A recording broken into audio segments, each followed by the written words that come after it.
Boa tarde, Adriana. Tudo bem?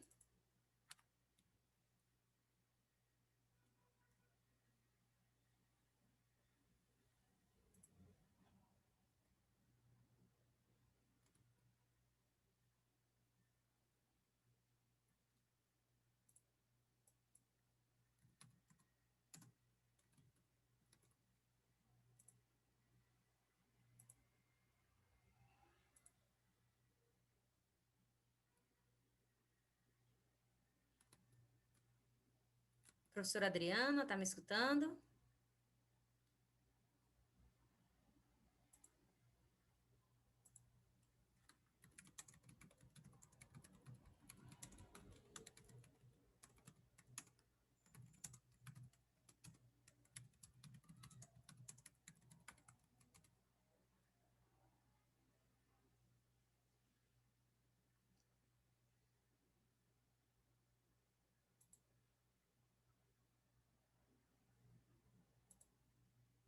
Professora Adriana, consegue me escutar?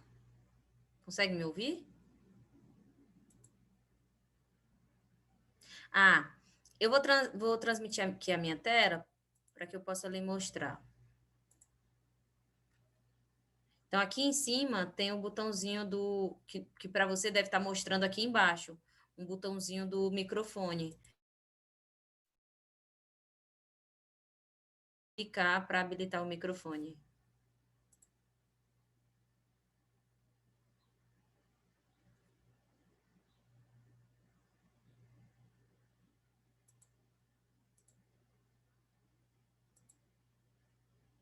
Conseguiu aí?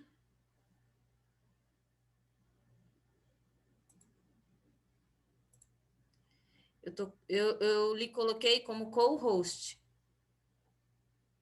Você me escuta? Não. Pronto, perfeito. Agora ele... Conseguiu? Agora eu não estou conseguindo ativar o vídeo. E tava, deixa eu ver se eu boto aqui.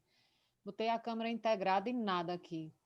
Olha, se lá embaixo o íconezinho ele também tá vermelho. Tá, mas aí eu clico nele, ele dá umas opções de escolha. Ah, Pronto. agora apareceu. E, tudo bem? Olá, Prazer. tudo bom?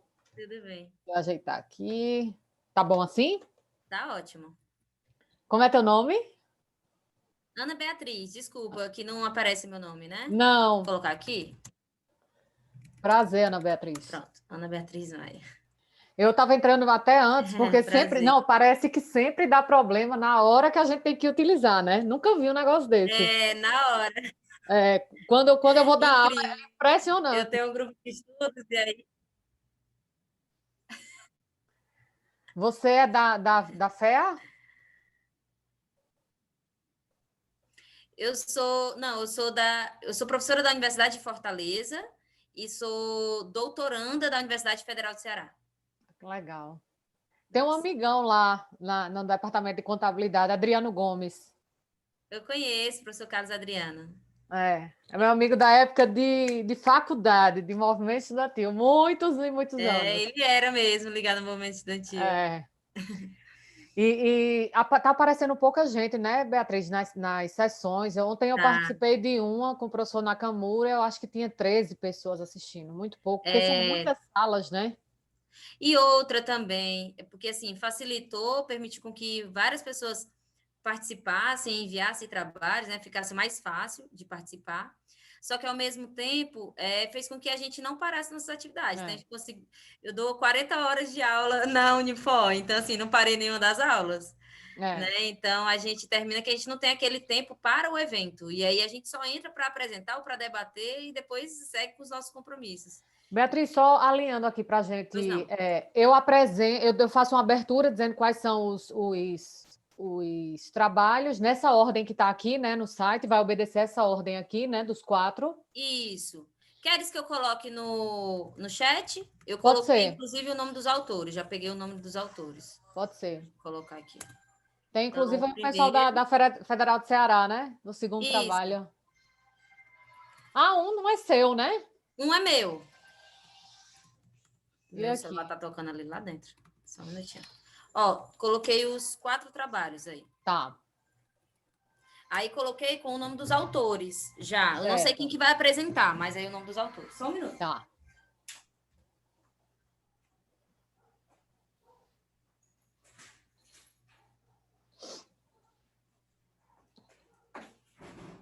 minutinho. Deixa eu pegar um álcool já.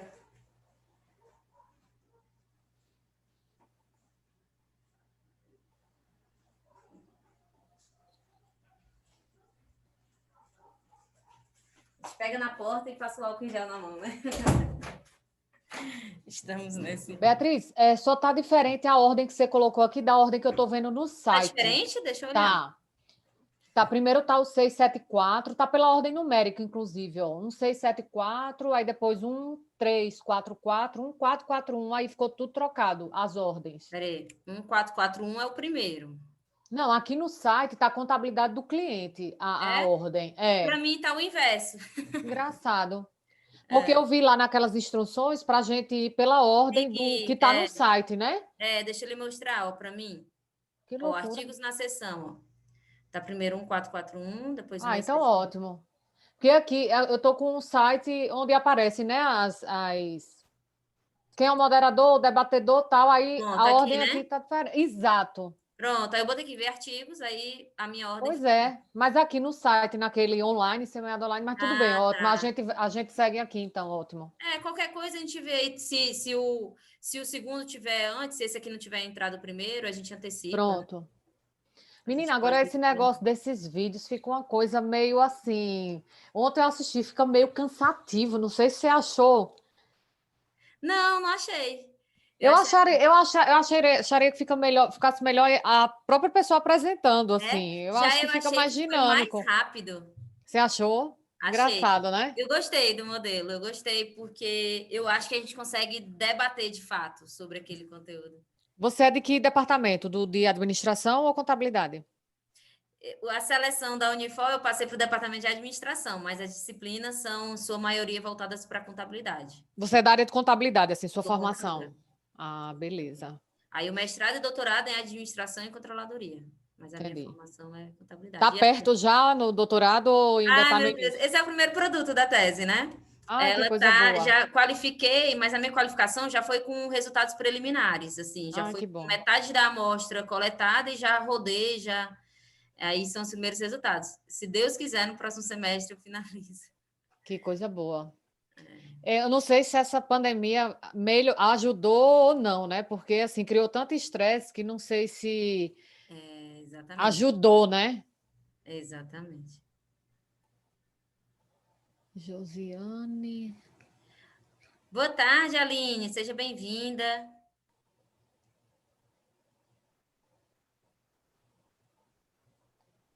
Será que a Aline é de algum...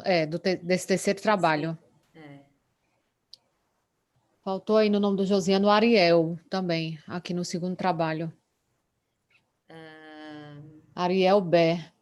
O segundo trabalho tem os nomes lá, que a gente pode colocar? Não, tem esse contabilidade do cliente.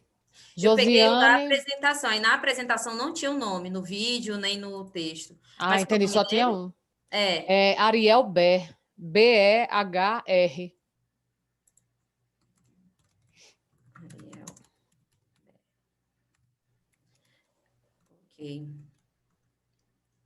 Pronto. É porque Tá basicamente quem vai apresentar normalmente nas sessões, né? Eu tô vendo assim, exatamente. Porque são muitas sessões, é muito trabalho. Então, assim, para participar de tudo, a pessoa tem que ficar o dia inteiro. E eu não sei você, mas olha, eu já tô. Esse negócio de assistir coisa online, de dar aula online, eu tô. Hoje eu fui para a universidade, que eu não estava aguentando mais. Foi muito legal a aula. Eu sozinha no campus, fui fazendo uma aula. Você é da área de contabilidade? Contabilidade. E aí fui fazendo uma aula pelo campus, o objetivo era contabilizar o patrimônio da universidade. Então, aí eu fui mostrando alunos do primeiro semestre, então, para eles também se sentirem no campus, né? E como é que tu foi fazendo a questão da filmagem? Fui filmando desde a entrada, a árvore de Natal, os acervos porque a Unifol, ela tem acervos muito grandes de obras de arte, né? Enfim, então... tem muito, é uma universidade que se preocupa muito com essa parte de cultura. A gente tem o acervo voltado para desde a história toda do Brasil, que é Terra Brasilis, então a gente tem ali pinturas assim muito, muito antigas. Vocês estão naquele campus, naquele prédio ainda ali da Avenida da Universidade, que é só a FEAC? Isso mesmo. Não, mas a FEAC é o UFC, a Unifor, que é na Universidade. Unifor, desculpa. Olá, Rodolfo, né? Boa tarde. Isso mesmo. Tudo bom? Boa tarde, gente. Boa tarde. Boa tarde. Dar uma verificada se está tudo ok. Tudo em paz. Por enquanto, 2 trabalhos, temos a presença de 2 trabalhos, a Aline e o meu trabalho, né? Aí, assim, a critério de vocês. Se vocês quiserem dar uns minutinhos para esperar a pessoa antes de começar os demais, também se quiserem começar, depois esperar para ver se a outra pessoa chega, aí é a critério de vocês aí. Certo. Tá. Eu acho que o pessoal vai entrar. Tem uns 5 minutinhos aí, né? Tem uns 5 minutinhos. De qualquer maneira, o que você acha de começar pelo trabalho da Aline? Porque aí também, se a gente conseguir terminar antes, é ótimo que os outros vão assistir os outros trabalhos, né? A gente dá a oportunidade de não assistir. Rodolfo, não é obrigado que se cumpra aqueles 22 minutos, por exemplo, no final. Não. Se acabar antes a discussão, vocês podem terminar antes. A única obrigação que tem é seguir a ordem dos trabalhos do jeito que estão, que o pessoal pede. Só uma dúvida. Eu estava conversando com Beatriz, porque no site do online, né, tá uma ordem, e lá, quando você vai pela outra ordem, aí eu fiquei em dúvida, eu e Beatriz. Vai pelo site, vai pela programação geral, aquela que eles divulgam para todo mundo. Ah, tá. Lá. Então não é aquela do nosso login, não, né? Então acho que vou alterar aqui. Eu acho que é a que está no site do online, né, Rodolfo? Do online geral, porque acho que teve mudança depois. Tá até pela ordem numérica, inclusive os artigos. Eu percebi que tá na ordem numérica. Então, pronto. Então, o primeiro vai ser qual? O de contabilidade do cliente. Aí, depois... O futebol. Aí, análise do perfil comportamental dos controllers. Isso, e cultura do disclosure. Ok. Sem problema. Ana, qualquer coisa, você tem meu WhatsApp, você manda mensagem aí. Pode deixar. Obrigada. Inclusive, Beatriz, eu li todos os trabalhos, né? Apesar de eu não ser a debatadora, ser você, mas eles dizem, né? Para os moderadores lerem e tal. Achei bem interessante, achei até meio complexo, assim, as variáveis que você trabalhou. Fiquei em dúvida, vou até sugerir em relação a isso, mas achei legal. Né? Debata o nosso trabalho. Eu tenho um menino até que ele fez o estágio de docência comigo, agora na disciplina online, e ele está escrevendo sobre jogador de futebol. Só que ele está trabalhando com os 500, mais não sei o quê, e ele está vendo uma relação. Aí até mandei para ele o artigo. Eu falei, eu tô aqui numa sessão, não sei se tem muito a ver com o que você está fazendo, mas aí daí mandei para ele dar uma olhada. Universidade Federal da Paraíba. Da Paraíba.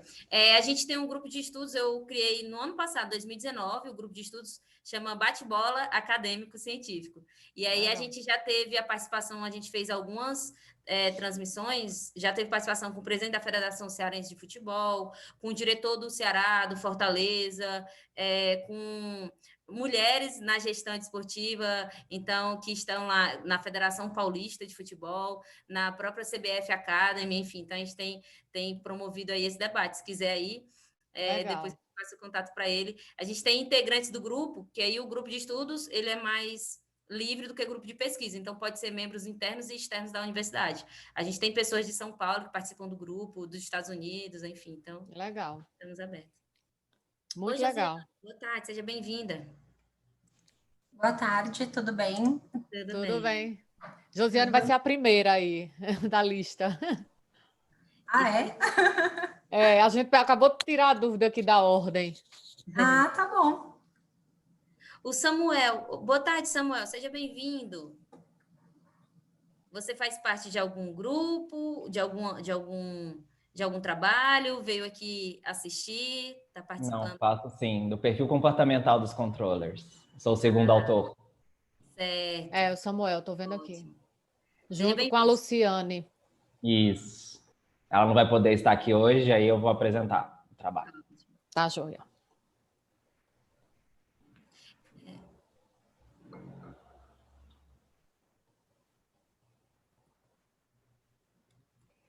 Então, tá faltando ninguém, né? Já tá todo mundo aqui, então. Já tem um de cada.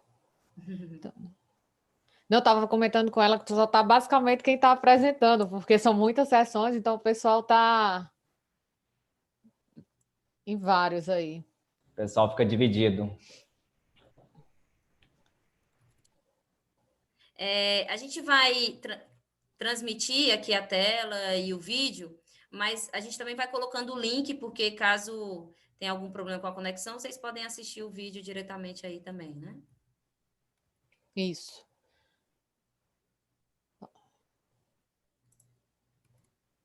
Pronto, já vou até transmitir aqui a tela. Podemos começar, Beatriz? São 4h30, para a gente ser... Pontual. Já que está todo mundo já, né? Todos os autores.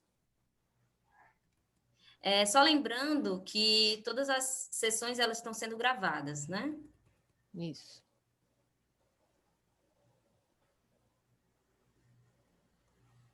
Então, podemos? Podemos. Eu apresento o trabalho? Apresento, pode deixar. Então, boa tarde a todos. É um grande prazer estar com vocês nessa tarde para a gente discutir esses trabalhos. Meu nome é Adriana Vasconcelos, eu sou a moderadora desse painel, junto com a debatedora Ana Beatriz, da Universidade Federal de Ceará. E a gente vai seguir à risca a ordem da apresentação, a gente vai mostrar o vídeo de cada que vocês gravaram, né, da apresentação, e depois a gente vai ter 8 minutos de debate após cada vídeo, e no final a gente também tem um tempo, né, se houver perguntas, se de repente entrar mais gente, ou se entre nós mesmos, né, quisermos sugerir algo, debater algo, tirar alguma dúvida a respeito dos trabalhos que forem apresentados. Então, a gente vai iniciar, né, tem todos os autores aí, a gente vai iniciar com contabilidade do cliente e uma revisão sistemática e agenda para pesquisas futuras, de autoria da Josiane Piva, Testolin da Silva, Carafini, e do Ariel Bé, ambos da Universidade Federal do Rio Grande do Sul. Então, acho que a gente pode começar com o vídeo. Podemos.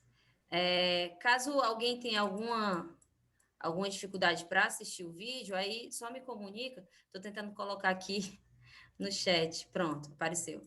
Coloquei o link aí no chat, tá bom? Para caso tenha algum problema. Vamos lá.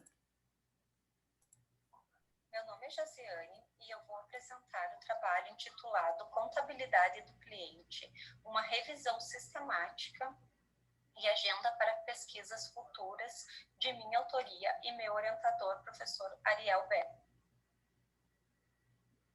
Na última década, a experiência do cliente tem sido amplamente abordada na literatura acadêmica e profissional.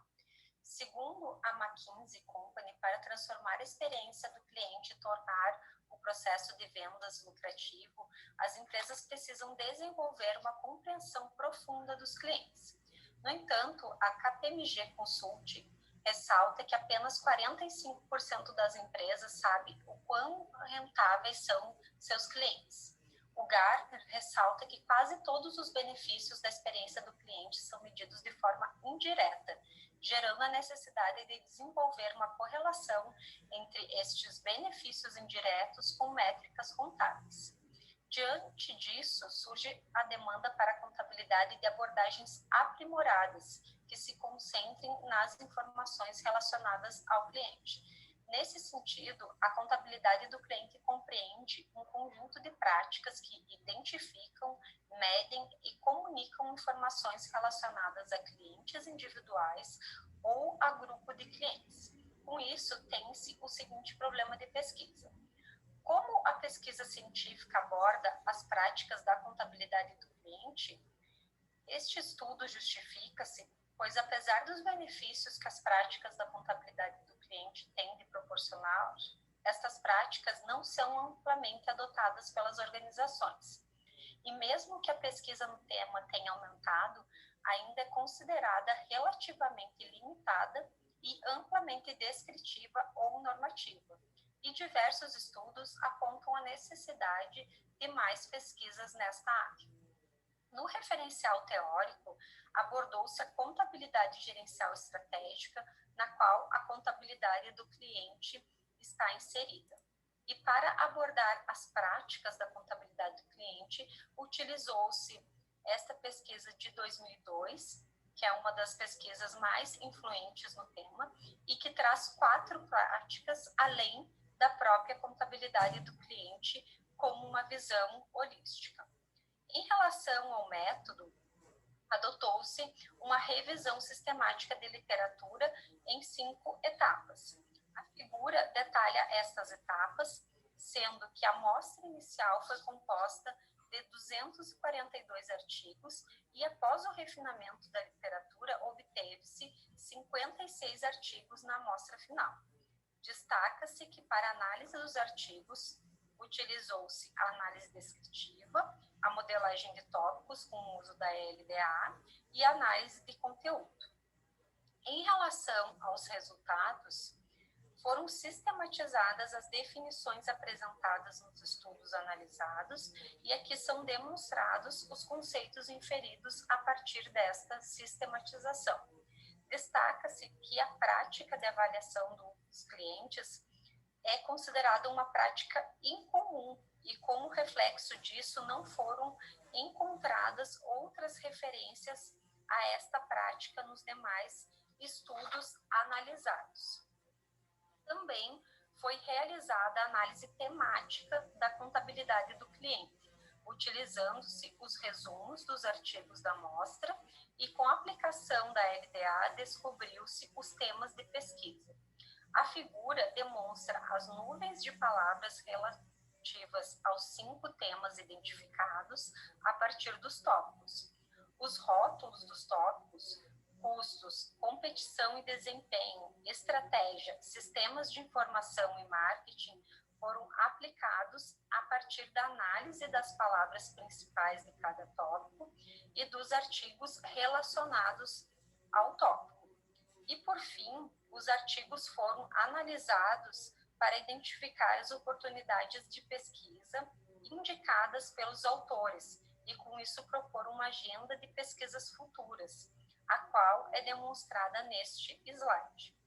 Encaminhando-se para a conclusão do estudo, ressalta-se que as exigências do cliente contemporâneo cada vez mais têm levado as empresas a adotar novas abordagens em relação aos seus clientes.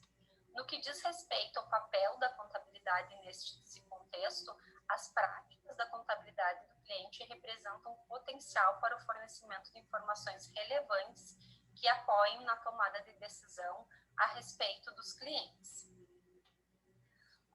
Destaca-se que a maioria dos estudos da amostra consistiu em pesquisas de questionário, o que sugere que ainda há oportunidade de saber como as práticas da contabilidade do cliente são usadas, por quem são usadas e para quem são úteis. Os estudos que utilizaram uma teoria, em sua maioria, adotaram a teoria da contingência. E apesar dessa teoria se demonstrar adequada para análise das relações entre as práticas da contabilidade do cliente e fatores contingentes, o uso de outras lentes teóricas seria útil para desenvolver outras perspectivas sobre o tema.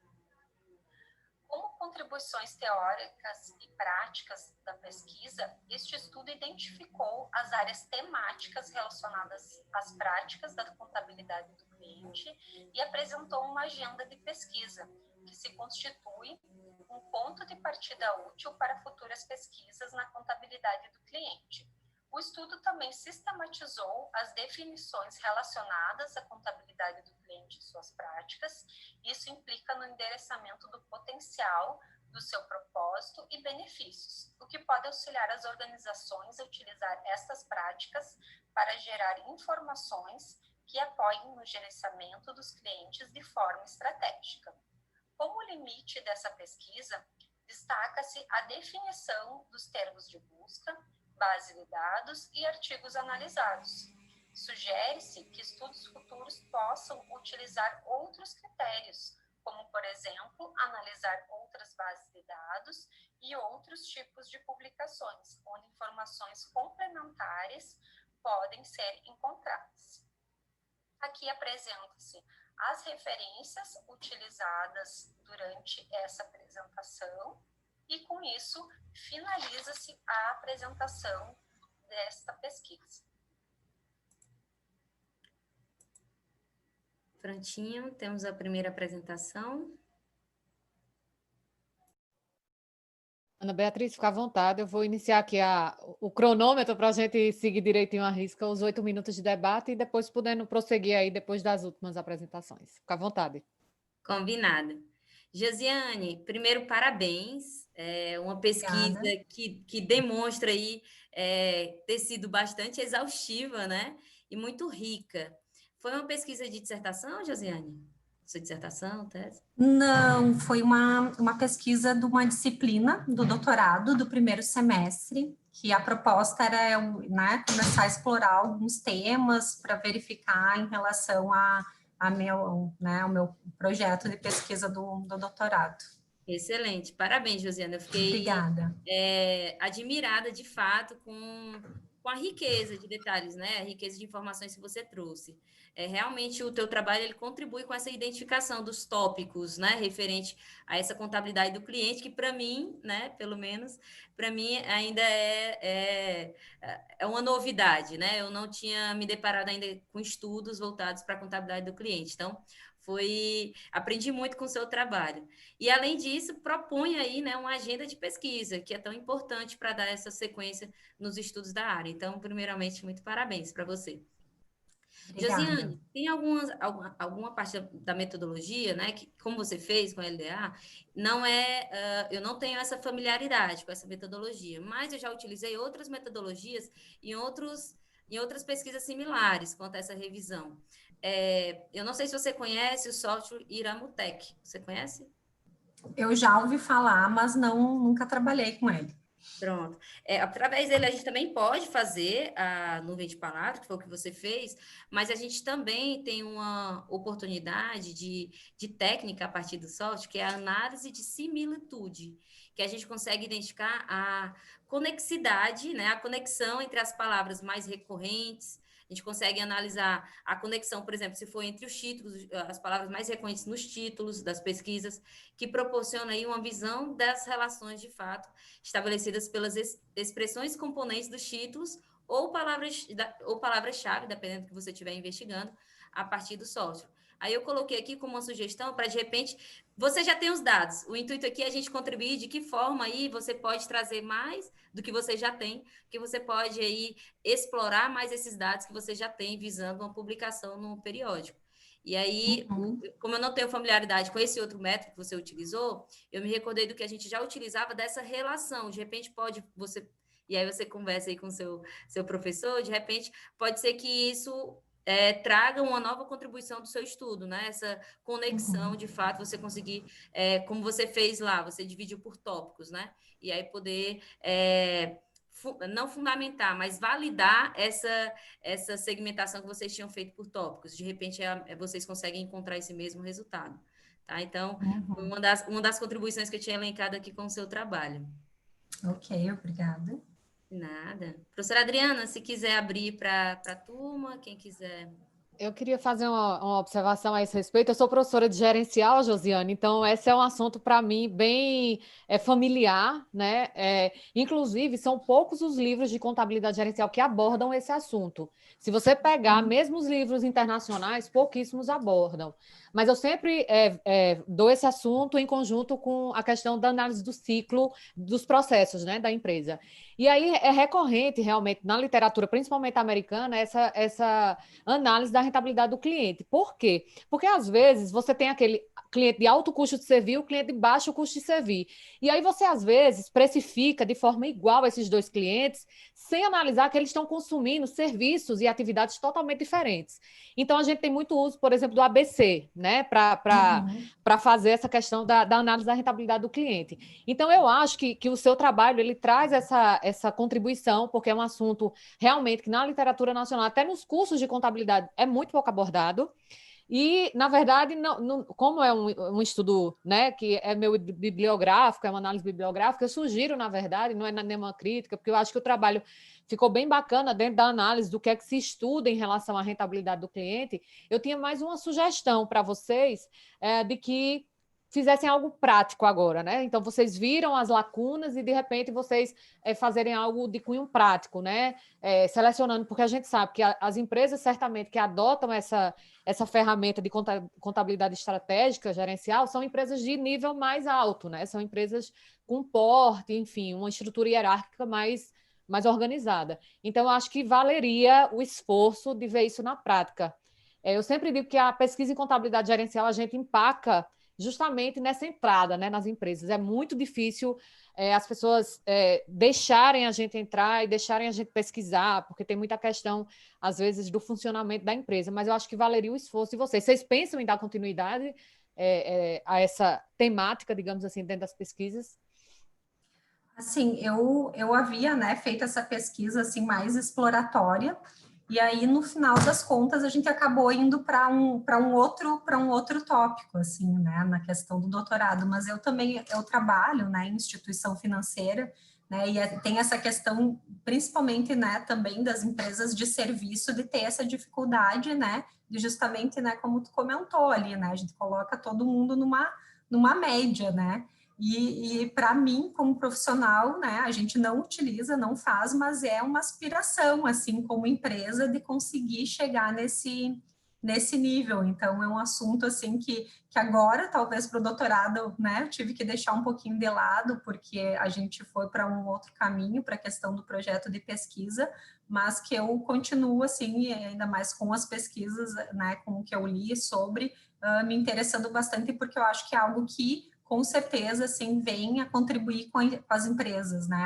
É um tópico bem importante e até, né, como eu quis demonstrar um pouco ali no artigo, né, com toda essa questão, assim, né, que se fala da questão da parte, né, de focar no cliente, centrado no cliente, e a impressão que eu tinha, né, como profissional é que sempre faltava uma perninha de dizer, tá, mas isso tá, né, tá gerando uma rentabilidade para a empresa, tá trazendo algum benefício, ou não, né? Então, é um assunto que, para mim, é bem interessante.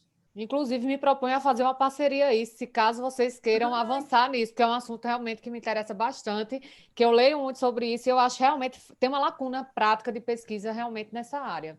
Eu acho que vocês Que precisam legal. avançar para a área prática. Já viram as lacunas, né? Agora vamos botar a mão na massa e ver algo no mercado, porque a gente percebe que, pelas pesquisas que a gente vê, né? A rentabilidade, na verdade, da empresa ela é conseguida por um percentual muito pequeno de clientes. Então, as empresas precisam focar nessa questão. Então, eu acho que vale essa investigação mais prática. Era essa Obrigada, vou entrar em minha... contato. Tá, joia, Obrigada. fica a solução. Ó, a gente está bem dentro do tempo, 7 minutos e meio, viu, Beatriz? A gente está respeitosamente no tempo. Então, vamos dar início ao segundo trabalho, né? Cuja autora é nossa debatedora, né? Que tem como tema futebol feminino nos clubes profissionais, fatores institucionais e reflexo no desempenho, de autoria de Ana Beatriz Grangeiro Ribeiro Maia e Alessandra Carvalho de Vasconcelos, ambas da Universidade Federal do Ceará. Isso mesmo, vamos lá.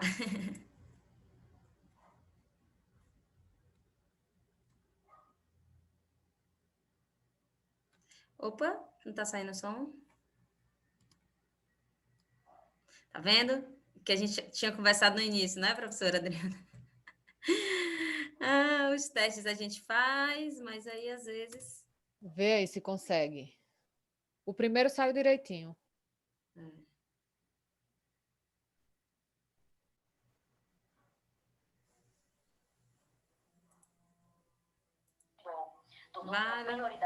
Bom, vai ficar aí.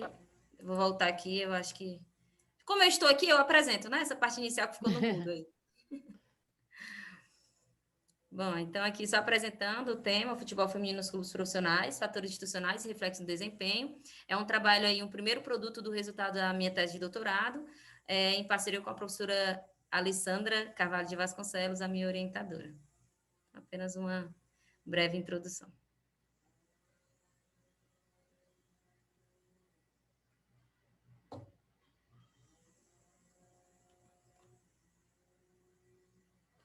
É crescente a participação de mulheres no futebol. Tornou-se uma prioridade na agenda de órgãos internacionais, como Conmebol, FIFA e UEFA. A representação feminina, por sua vez, é especialmente importante para a obtenção de vantagem competitiva, conforme apresentado pela literatura. Os atributos institucionais, por sua vez, representam desafios estratégicos para a vantagem competitiva sustentável. Cabe ressaltar que o debate atual sobre essa temática tem se concentrado nas equipes masculinas, seja no que tange a gestão, governança, desempenho, vantagem competitiva, atributos institucionais. E esta pesquisa propõe preencher uma parte desta lacuna científica. Nesse sentido, À luz dos mecanismos de isomorfismo enraizados na teoria institucional, somados aos fundamentos da visão baseada em recursos, a RBV, pretende contribuir ao responder às seguintes questões. Primeiro, que fatores impulsionam a estrutura do futebol feminino? E quais reflexos a estrutura do futebol feminino proporciona no desempenho dos clubes profissionais? Para tanto, para responder a essas questões de pesquisa, utilizou-se, primeiramente, a teoria institucional como arcabouço teórico para a construção da primeira hipótese de pesquisa, qual seja, o ambiente institucional formado pelos atributos internos e pressões externas, afeta a estrutura de futebol feminino. Por sua vez, a visão baseada em recursos, ou RBV, serviu de arcabouço teórico para a construção da segunda hipótese de pesquisa, ou seja, os clubes profissionais com estrutura de futebol feminino possuem desempenho, seja ele operacional ou econômico-financeiro, superior aos clubes profissionais sem qualquer estrutura de futebol feminino. Quanto ao método de pesquisa, definimos como objeto de estudo a estrutura física e econômico-financeira do futebol feminino dos clubes profissionais e sua interlocução com o ambiente institucional e possível reflexo no respectivo desempenho. Enquadramento metodológico, trata-se de um estudo exploratório, predominantemente quantitativo e documental. Quanto à população em amostra, restringe-se aos 61 clubes profissionais das 6 nacionalidades: Argentina, Brasil, Espanha, França, Inglaterra e Itália, que fazem parte do nível 4, pertencente às ligas mais fortes do mundo, de acordo com o ranking da IFHS. E quanto à coleta de dados, tratou-se de utilizar os dados disponíveis nos relatórios anuais dos websites dos clubes referente ao exercício 2017 2018 e outros websites necessários para a coleta de dados específicos quanto às outras variáveis dos clubes. Quanto às técnicas utilizadas, dividiu-se a pesquisa em 4 etapas principais. Primeiro, identificar os fatores que impulsionam a estrutura do futebol feminino. Segundo, classificar os clubes profissionais. Terceiro, construir o índice de estrutura do futebol feminino. E, por fim, comparar o desempenho dos clubes profissionais. Para tanto, utilizou-se primeiramente a análise fatorial, depois passou-se para a classificação a partir da análise de cluster e ANUPA. Em seguida, para a construção do índice, utilizou-se a análise de conteúdo e estatística descritiva. E, por fim, para essa comparação entre os dois grupos com e sem estrutura, quanto ao comportamento do desempenho, utilizou-se o teste T de diferença entre médias.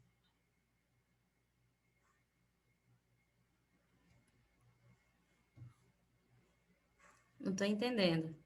Bom, aí é o primeiro resultado, quanto aos fatores que impulsionam a estrutura do futebol feminino. A gente fez a análise fatorial, na qual a gente conseguiu identificar 3 fatores principais: a pressão dos stakeholders, composto aí pelas variáveis endividamento, torneios FIFA realizados, quantidade de torneios realizados e a hegemonia do futebol masculino. O segundo fator aí, a pressão externa aí sofrida pela Confederação de Vínculo, internacionalização dos atletas, representação feminina. E o último fator aqui é relacionado ao tamanho do clube, né, referente ao porte. Vamos ver se funciona. Não estou entendendo. Mas vamos lá. Quanto à estrutura do futebol feminino, a gente consegue observar aí através da análise de cluster, que formou-se aí, a gente classificou os clubes em três clusters, em 3 agrupamentos. O primeiro agrupamento, daqueles clubes que apresentaram uma estrutura de futebol feminina madura, com alto nível de evidenciação. Aí destaca-se os principais clubes que estavam nesse grupo, eram os clubes ingleses, ou seja, tem uma maturação aí nesse futebol. O segundo cluster de estruturas de futebol feminino em desenvolvimento, 40 clubes são, a maioria dos clubes da amostra representam os clubes brasileiros e argentinos, os clubes daqui, sul-americanos, e o terceiro cluster, estrutura de futebol feminino imatura. E aí destaque para os 3 clubes, aí com acima de 39 anos, mas ainda com poucas informações apresentadas, que eram eles Lazio, Torino e o inglês, o Southampton. E aí a gente tem as principais variáveis que destacaram quanto à significância estatística da análise de variância. Aqui são o ranking, os 10 principais clubes, referente ao índice de estrutura de futebol feminino, aqueles que apresentaram mais informações no tocante a informações financeiras, que é essa segunda coluna, e informações quanto à estrutura, de fato, desse futebol demonstrado. Ou seja, tiveram várias variáveis, daqui a pouco eu posso comentar para vocês, foram várias variáveis, mas a gente investigou tanto no quesito de demonstrações financeiras, que eles apresentam nos balanços, nas demonstrações, mas também referente à estrutura. O futebol feminino no desempenho, o que a gente pode observar? Analisando aqui esse quadro, a gente consegue observar que os clubes que apresentaram a equipe feminina em 2017, então sempre a primeira linha de cada variável, apresentou aqui, quanto ao desempenho operacional, um desempenho inferior aos clubes que não apresentaram equipes femininas, não apresentaram estrutura de futebol feminino, quanto ao desempenho operacional. Contudo, quanto ao desempenho econômico-financeiro, aquelas equipes que apresentaram a equipe feminina em 2017 e 2018 média, ó, em geral, uma média superior aos que não apresentaram equipe feminina em 2017 e 2018, certo? Contudo, apesar desse resultado, os resultados do teste P de amostras de independência revelaram que há diferenças estatisticamente significantes apenas entre a variável, o comportamento da variável performance de capital humano, sendo as médias dos estudos que possuem equipes femininas em 2017 e 2018 inferior aos que não possuem, tá certo? As principais conclusões destacadas. Primeiro, que essa pesquisa conseguiu atender ao seu objetivo de pesquisa. Nós conseguimos testar todas as hipóteses propostas e demonstrar indícios de relações entre os construtos. Respondendo às perguntas de pesquisa, conclui-se que, primeiro, 3 fatores impulsionam a estrutura do futebol feminino: pressão de stakeholders, pressão por diversidade, tamanho do clube, e há reflexos da estrutura do futebol feminino no desempenho dos clubes. Por fim, principais contribuições do estudo: 3 principais contribuições: a identificação dos fatores que impulsionam a estrutura do futebol feminino, utilizando para isso a teoria institucional, a construção e categorização da estrutura do futebol feminino, o índice, e a sinalização de reflexos dessa estrutura de futebol feminino no desempenho à luz da RBV. Também cabe destacar que, apesar dos resultados encontrados, algumas limitações são encontradas nessa pesquisa. Apesar do rigor metodológico, os resultados foram obtidos a partir de uma amostra intencional de cursos profissionais, em geral com baixo nível de evidenciação, de modo que essas conclusões não podem ser generalizadas. Sugere-se pela abrangência de um período maior de análise, bem como a aplicação da abordagem fenomenológica, que possivelmente reduziria possíveis ruídos no tocante às inferências do presente estudos. Aqui são apresentadas algumas referências que foram citadas nessa apresentação, mas todas as referências você pode consultar no trabalho na íntegra, que será divulgado pelo evento. Achei que não ia funcionar. A apresentação, a Universidade Federal do Ceará, a Universidade de Fortaleza e ao grupo de estudos bate-bola acadêmico, todos os integrantes que fazem parte do grupo, que têm fomentado a pesquisa e o debate sobre esses temas. Até mais. Bom, vou deixar aí o contato, porque, né? Vamos para o debate agora. Como que eu vou debater o meu trabalho? Eu vou propor, Beatriz, que eu comece que eu assuma o seu lugar nesse momento, porque, né, por razões óbvias, e aí também vou abrir para os demais participantes que queiram. Eu li seu trabalho, eu comentei, né, com você quando a gente entrou na sala. Eu achei bem interessante e eu vou te dizer que não me surpreende você me dizer que é um primeiro fruto da tua tese. Eu vou te explicar por quê. Eu percebi assim que o trabalho, você teve uma dificuldade imensa em recortar para colocar aqui. Por quê? Tem muita, mas muita informação que, por exemplo, lá na metodologia que eu te falei, por exemplo, quando você fala desse construto da estrutura do futebol, você fala lá 31 variáveis referentes à estrutura, tal. Não dá para a gente perceber, por exemplo, quais são essas variáveis, como é que isso foi construído, muita coisa da metodologia eu fiquei com dúvida, porque é muita variável que você utilizou, foram muitas coisas que você construiu, né? E aí, pela questão do próprio espaço que a gente tem em termos de quantidade de tabelas, esquece quadros. Aí tive que fazer em parágrafo, né? E realmente não fica tão... Não fica. Então, assim, muitas coisas eu não entendi, eu percebo que eu preciso ler mais do seu trabalho para eu conseguir entender como você construiu isso. Por exemplo, se eu fosse replicar seu estudo ou fazer algo parecido, eu entraria em contato com você e pediria mais informações, porque baseado no que você colocou no artigo, eu não conseguiria, né? Porque tem muita coisa que fica sem espaço para você explicar. Tô certa? Teve essa dificuldade realmente? Tive. E aí, infelizmente, eu tive que colocar naquele formato de parágrafos, né? Como você... E aí, realmente, quando você lê, por exemplo, tocante à estrutura econômica financeira, na estrutura econômico-financeira, o que foi investigado nessa estrutura econômico-financeira? Aí foram 17 variáveis. Aí eu fui colocando a variável, ponto e vírgula, mostrando, né? E realmente... E tem muitas que, pelo nome, você não consegue perceber de que forma, onde você pegou, como você atribuiu valor, como você construiu esse índice. Então, eu realmente senti, quando você me falou que era de doutorado, eu digo, é por isso que eu senti essa dificuldade de entender, porque eu percebo realmente que você não conseguiu colocar todos os detalhes aqui, o que é normal, porque você está... eu parabenizo desde já, porque realmente é um tema novo. Em contabilidade a gente já estuda, já tem alguns trabalhos sobre futebol, mas esse futebol, na verdade, é sempre o futebol masculino, né? Por questões óbvias de desenvolvimento do esporte e etc. Eu fiquei com uma dúvida, Beatriz, que quando eu li o título, eu pensei que a gente ia trabalhar só com clubes que tinham times de futebol feminino. E depois eu fui ver, ao longo do trabalho, que tinha alguns times que ainda não tinham clubes. Então, eu fiquei um pouco na dúvida como foi essa amostra, você chegou a isso, entende? Porque pelo título eu achei que só ia ter clube que já tinha. Então, eu só queria que você falasse alguma coisa a esse respeito. Muito obrigada, professora. Bom, o título é Futebol Feminino nos Clubes Profissionais. Então, o futebol feminino ele ainda é considerado por muitos como um amador, até porque tem muitas jogadoras que nem recebem salário, né? Então, assim, ele está nessa transição aí do amadorismo por isso que na maioria dos locais, o futebol feminino ele não é profissional, ele é considerado até como juniores, é como obrigação, na verdade, dos clubes profissionais. Quem disputa agora as primeiras divisões dos campeonatos nacionais, disputa os campeonatos internacionais, como Libertadores, né? UEFA, enfim. Esses clubes profissionais, eles são obrigados hoje para participarem, para o futebol masculino jogar, entrar em campo, ele tem que investir no feminino, de alguma forma. E aí, a investigação foi exatamente essa, por isso que é uma investigação ainda exploratória, porque essa obrigação ela é recente, é de 2016 para cá, mas que, na verdade, foi a partir de 2019 que ia valer, que todos tinham que entrar, começar o ano tendo o futebol feminino. E aí, em virtude disso, alguns clubes ainda não apresentavam as equipes femininas, né? E aí a gente avaliou também no tocante do que tinha e o que não tinha. E aí a intenção, quando a gente colocou lá referente ao desempenho, diz assim, o que vem primeiro, o ovo ou a galinha? Eu invisto primeiro no futebol feminino para ele trazer lucro para o clube, ou o clube tem que investir no futebol para que depois, daqui a um tempo, ele traga lucro, né? E aí a intenção é mais para a tese, né?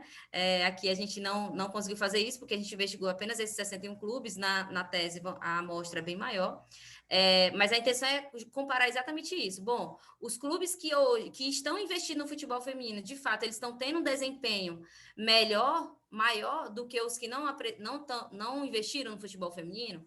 Aí naquela análise lá, antes do teste de diferença entre médias, quando a gente só compara as médias, sem falar de significância estatística, a gente consegue observar que o desempenho econômico nos indicadores ROA e ROI, os clubes que apresentaram equipe feminina em 2017 e 2018, eles têm um desempenho, tanto no ROI quanto no ROA quanto no ROI, eles têm um desempenho superior. Mas ainda a gente não conseguiu identificar a significância estatística. E aí, por isso que a gente colocou aquelas informações, né? Porque a gente também não tem tantas informações. Não são, por exemplo, aqui no Brasil, se você pegar as demonstrações dos clubes, a gente não tem nenhuma informação sobre o futebol feminino.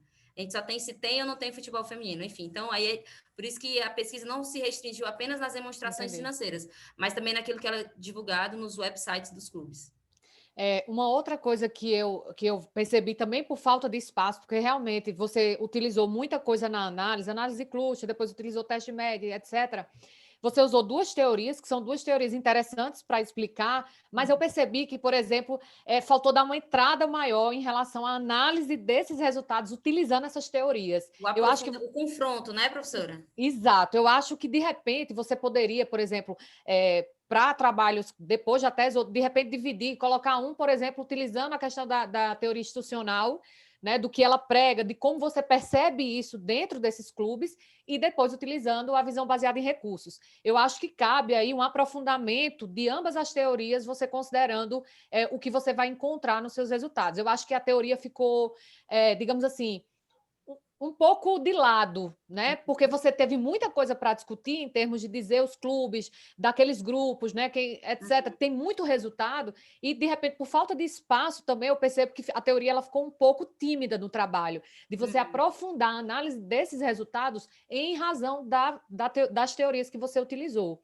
Eu acho que na tese, com certeza, você vai conseguir fazer isso, mas para fins de publicação, de trabalho, eu acho que caberia você dividir esses resultados, analisando eles mais a fundo. Não sei se você percebe que isso seria possível de repente. Não, é uma boa sugestão, até porque o trabalho ele é basicamente, são dois braços. O primeiro, o que faz com que seja investido, que são as características institucionais, e aí é o primeiro passo. O que faz com que esses clubes investam no futebol feminino? A primeira análise, né? Quais seriam esses fatores relacionados ao investimento?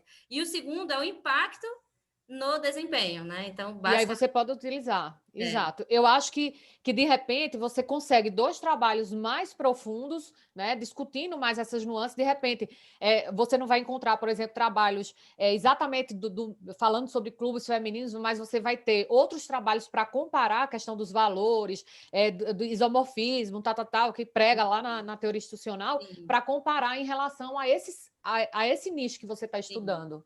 sim. Então, eu acho que caberia, eu acho que você ficaria bem interessante um trabalho mais aprofundado, utilizando, você dividindo, sabe? Como você falou agora, já que são 2 questões bem diferentes, mas ao mesmo tempo que se complementam. Então, eu acho que seria bacana. Obrigada, professora. Alguém teria, a gente ainda tem 1 minuto e meio, alguém teria, Samuel, Josiane, alguém teria mais alguma, Aline, teria alguma pergunta, alguma sugestão? Não? Tá todo mundo... Então, vamos dar andamento aqui, mas achei bem interessante o trabalho, bem trabalhoso também, foi um trabalho bem trabalhoso, viu?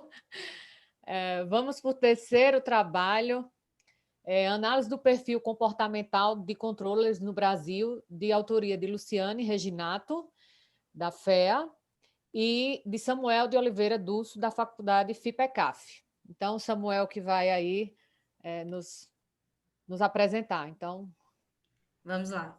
Vou colocar, tá? Qualquer problema, vocês podem me notificar aí. Ah, eu acho que eu não compartilhei a tela. Só um segundo. Pronto. Tudo ok? O meu volume está no máximo. Vocês estão conseguindo escutar? Eu acho que está um pouco baixo, né? O meu está no máximo, tá tudo no máximo. Eu vou fazer o seguinte, eu vou colocar o link, então, que aí vocês conseguem assistir daí. Eu posso ir falando, então, à medida que Prefere? vai. Eu vou falando, porque eu acho que dá para ir acompanhando todo mundo, né? Essa pesquisa, ela é, na verdade, um dos artigos que a gente está fazendo de uma pesquisa que é financiada pela FAPESP. O projeto, né, de autoria da professora Luciane Reginato, da FEA, e eu sou um dos professores pesquisadores que estão nesse projeto. E aí a base central é analisar o perfil comportamental dos profissionais da área de controladoria. A controladoria, ela exerce, para quem não é exatamente da contabilidade, eu não tenho contato com a área, né? Ela exerce um papel central nas instituições para a garantia da saúde econômica e financeira por diversos fatores, em especial em momentos como a gente está passando agora, né, da Covid, em que a gente tem uma situação muito complicada para controle, né, assim, dos recursos escassos que as instituições estão inseridas. Então, em momentos de crise, o papel da controladoria pode ser ainda mais importante. Isso só para a gente fomentar um pouquinho, contextualizar o porquê de olhar para a área da controladoria e entender um pouco como que os profissionais atuam, né, qual que é o comportamento deles, pensando, e o objetivo do projeto, não é exatamente do artigo, mas do projeto, é analisar o desempenho a partir deste perfil dos profissionais da área, o desempenho de cada uma das organizações. Esse daqui a gente faz um primeiro recorte, olhando ainda para como os profissionais da área atuam dentro das suas mais diversas áreas, né? A controladoria, para cada instituição, vai ter um papel diferenciado, né? Vai ter uma atividade, algumas voltadas para a parte de tributário, outros para a parte de orçamento, então são várias atividades, mas de uma forma geral, a gente pode falar que há uma certa unificação no perfil, né, nas atuações dos profissionais da área da controladoria. Então, a questão de pesquisa é qual o perfil comportamental dos controles no Brasil, e para isso, então, além de analisar o perfil comportamental, a pesquisa buscou identificar fatores internos e externos aos indivíduos que possam ter correlação com esses perfis que a gente buscou mensurar, né? Então, a gente fez uma survey com 104 profissionais responsáveis pela controladoria entre agosto de 2019 e julho de 2020. O questionário ele foi desenvolvido pela própria pesquisa, né? Assim, a gente não usa o questionário inteiro, que é da pesquisa da FAPESP, a gente usa uma parte deste questionário. E também a gente não apresenta nessa pesquisa especificamente a validação desse instrumento, como foi um instrumento criado pela pesquisa, ele é validado, mas não está exatamente aqui por questões de espaço. Antes de aplicar o instrumento, a gente fez uma validação com 3 especialistas, que são professores, e 3 profissionais de mercado, né, que atuam na área de controladoria, uma vez que a gente também não tinha acesso a uma amostra que a gente pudesse, né, utilizar e, digamos, queimar cartucho. Então, a gente preferiu fazer esse pré-teste de uma forma um pouco mais diferenciada, né? 62 respondentes atuavam em empresas listadas na Melhores e Maiores, né, da revista Exame, que a gente utilizou como uma proxy para complexidade organizacional, e o alfa de Cronbach foi de 0,81, indicando aqui uma consistência interna boa, né, para o instrumento. A ideia original do projeto é focar nas empresas, nas melhores e maiores, né, empresas grandes, de grande porte, e ver qual é o papel, né, principalmente para o desempenho dos controllers dentro dessas instituições. Nessa pesquisa especificamente, a gente tem, então, empresas que são da Melhores e Maiores e empresas que não são. Depois eu vou falar um pouquinho dessas estratégias de coleta de dados, das dificuldades que a gente teve, né? Como principais resultados, a gente encontra bons níveis, então, de motivação, poder de tomada de decisão, conscienciosidade e capacidade de trabalhar em equipe, que são alguns dos perfis comportamentais que a gente buscou mensurar.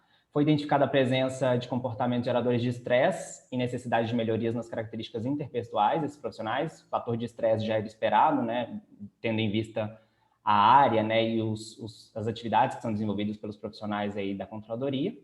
Há variáveis explicativas que a gente conseguiu identificar como tendo significância estatística para falar um pouquinho, né, ou explicar o perfil comportamental aqui da nossa amostra foi idade, tempo de experiência e estado civil. E uma coisa importante que a gente identificou é que não houve diferença, né, estatisticamente significativa entre o perfil comportamental daqueles que atuam em empresas listadas e dos que atuam em empresas não listadas nas melhores maiores aqui. Que era uma proxy que a gente estava usando, né, para a complexidade organizacional. Então, a princípio, né, dentro desse conjunto de amostra, que ainda é inicial, mas a gente encontra evidências de que não há uma diferença na atuação, né, no perfil comportamental de atuação dos profissionais que estão na controladoria de grandes organizações mais complexas, né, e com atividades talvez mais demandantes ali para o pessoal da controladoria, e aqueles que estão em empresas que não são das melhores maiores, né, e, portanto, não estariam num nível de complexidade organizacional um pouco menor, mas, a princípio, não teria essa diferença, então, na atuação. A gente sinaliza, né, para algumas contribuições dessa pesquisa ainda introdutória, mas, do ponto de vista acadêmico, a pesquisa contribui em uma linha evolutiva de estudos acerca do perfil de controles no Brasil, uma vez que os dados coletados foram obtidos diretamente pelos profissionais atuantes na referida área. Eu acho que isso é uma grande contribuição. É muito difícil, né, ter essa coleta de dados de profissionais que estão em níveis hierárquicos altos, como no caso da nossa pesquisa na área de controladoria. Então, isso é uma grande contribuição para a academia. Então, foi no ponto de vista deles que a pesquisa se dá. E para a prática, a pesquisa contribui para a reflexão sobre a formação dos controles no Brasil, levantando características e habilidades importantes para a atuação desses profissionais. O estudo permite ainda impulsionar incentivos para o desenvolvimento pessoal e profissional dos atuantes na controladoria, os quais apresentam um papel central no desempenho econômico e financeiro das empresas. Então, fazendo esse levantamento, a gente consegue identificar algumas falhas e possibilidades de melhoria também dentro desse perfil de atuação, buscando ali preparar melhor os profissionais, né, que estão sendo jogados no mercado para atuar de uma forma mais completa e contribuir mais com as organizações. Então, de uma forma bem resumida, eram esses os resultados da pesquisa, né, e as principais características. E agora estou aberta aí para a gente poder discutir um pouquinho. Desculpa pelo áudio não ter ficado alto, provavelmente foi uma falha aí na gravação. Sem problema, é bom quem sabe faz ao vivo, né?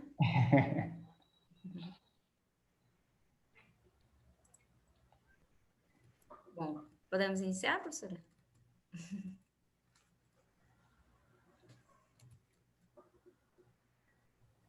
Pode ficar à vontade, Beatriz. Pronto. Bom, João Paulo, parabéns, né? Samuel, né? Desculpa, falei João Paulo. Samuel, parabéns pelo trabalho, era seu e da Luciane, né? Parabéns. Isso. De fato, eu gosto, na verdade, já trabalhei com controladoria, então, assim, é um tema que eu tenho muito prazer em estudar, né?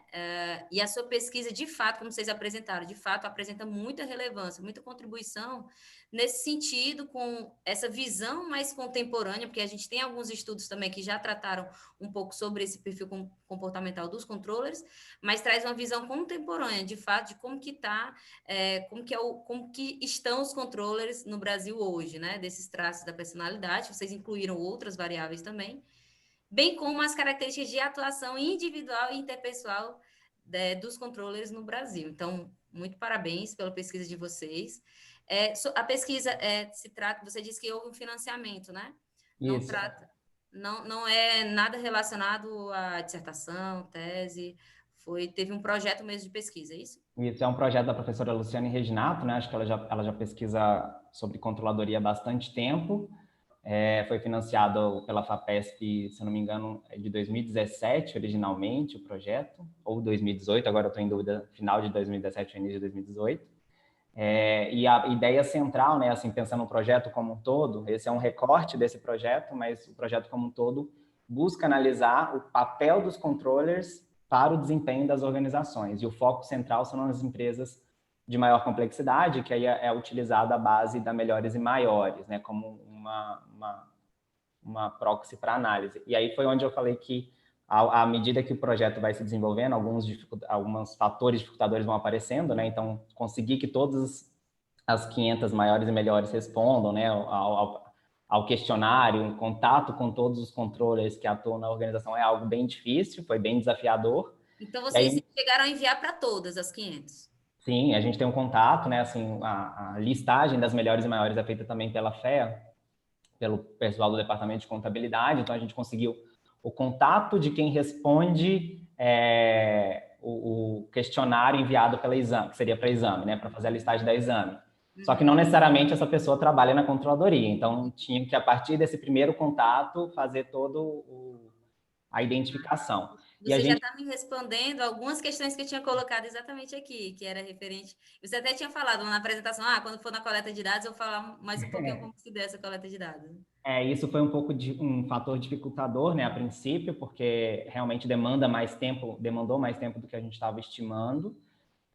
Mas, inclusive, esses dados da pesquisa, eles não estão com os dados completos, né? Assim, a gente precisava mandar para o CMEAD, então a gente interrompeu naquele determinado momento que a gente já tinha coletado, mas a gente conseguiu mais do que 60, esqueci agora, 60 e poucas que são da melhores e maiores, mas a gente conseguiu mais, né? Chegou a próximo de 100, um pouco mais de 100 respostas dessa listagem da exame, né?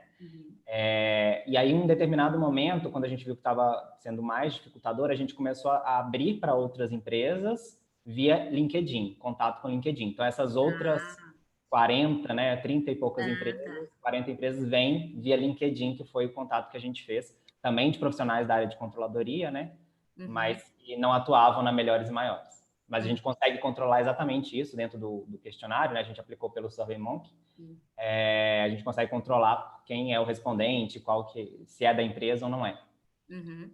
Samuel, eu tinha colocado aqui, de repente, cabe aí você conversar com a professora, que é justamente esse detalhamento, né? Vocês detalharem um pouco mais sobre como se deu essa delimitação espaço-temporal, tanto com relação ali à população e como se foi se transformando nessa amostra, como que foi o contato com essas empresas, que você comentou agora, que as que não faziam parte, vocês entraram a partir do LinkedIn, mas o que fez com que vocês escolhessem a empresa X e não a empresa Y, né? Então, justificar um pouco como que vocês definiram essa população. Que a primeira pergunta que eu te fiz, que foi exatamente isso, foi um projeto da professora.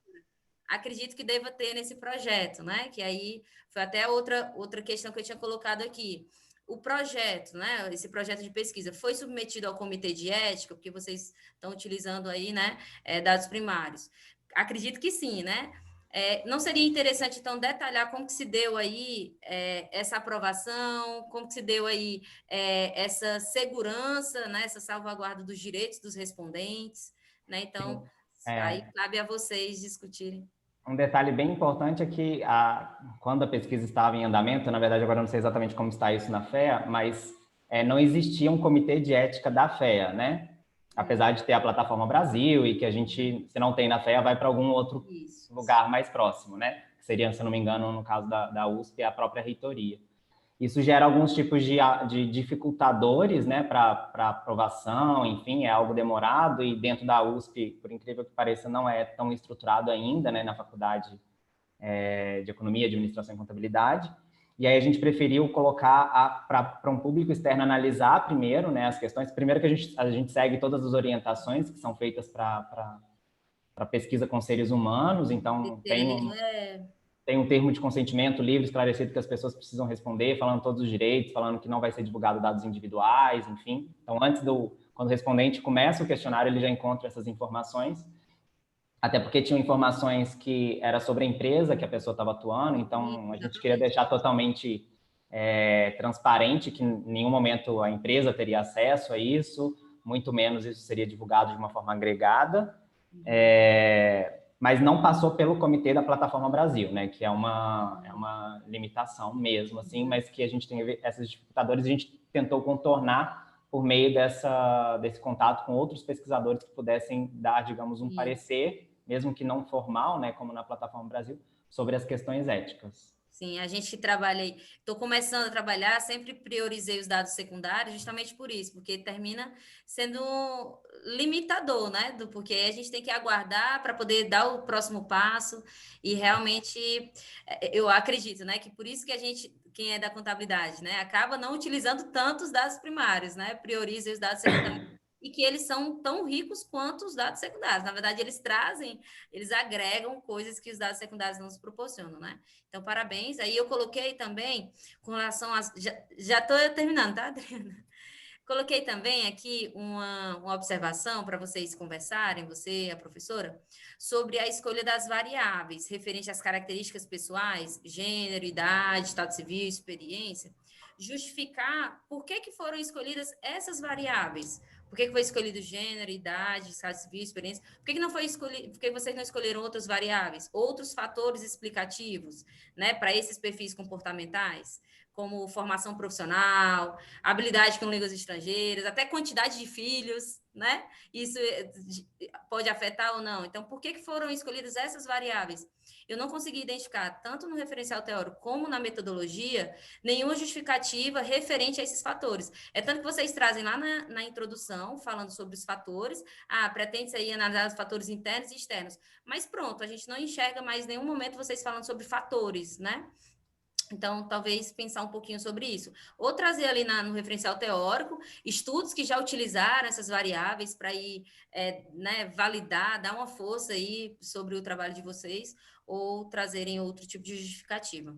E aí, eu coloquei a última observação, classificar os fatores externos e internos, porque vocês falam assim, nós vamos analisar os fatores internos e externos, mas quando vocês apresentam lá na metodologia o quadro e colocam lá as variáveis, vocês não dizem o que é interno e o que é externo. Aí fica a gente, ele considerou isso ou foi isso, como interno, né? Então, de repente, classificar o que vocês consideraram como fatores externos e como fatores internos, para depois, na análise dos resultados, vocês depois discutirem, né? Isso daí. Uhum. Essas duas sugestões dá para fazer tranquilamente. Tranquilamente. Não, eu não coloco nada aqui que é novas coletas, não. As sugestões são para a gente, né, tentar aperfeiçoar um pouquinho visando a publicação. Tá Não, bom? tá ótimo, excelente. Obrigado pelas dicas. Samuel, a gente já estourou o tempo, mas depois, na outra discussão, eu vou ter, no trabalho, eu tenho só uma, na verdade não é dúvida nem nada, acho que as colocações de Beatriz foram bem pontuais, mas eu tenho uma sugestão também para, eu sempre digo, a gente tem sugestão de continuação, né, porque a gente não quer parar o negócio, tem uma sugestão nesse sentido, tá? Tá joia, obrigado. Então, a gente vai começar o último trabalho, né, que tem como tema o papel da cultura no disclosure voluntário de informações socioambientais em organizações financeiras pelo mundo. Esse artigo é de autoria do João Paulo Rezende de Lima, da FEA, da Aline Cecília Serpa, da Universidade Federal do Paraná, da Jussara Averotti, da Universidade Regional de Blumenau, a FURB, e Marcelo Botelho da Costa Moraes, da Universidade de São Paulo. Então, acho que a Aline está aí, né? Para depois... Então, vamos dar o play aqui. Vamos lá. Boa tarde a todos e a todas. Eu sou o João Paulo Rezende de Lima.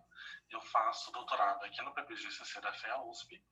E em companhia da Aline, da Jussara e do professor Marcelo Botelho, nós desenvolvemos esse artigo que é intitulado Papel da Cultura no Disclosure Voluntário de Informações Socioambientais em Organizações Financeiras pelo Mundo. Por que a gente desenvolveu esse paper? A gente tem visto crescer bastante a discussão sobre informações socioambientais e a gente tem visto bastante diversas empresas de diversos setores de divulgarem essas informações. Só que, geralmente, quem divulga essas informações são os setores que são diretamente poluentes.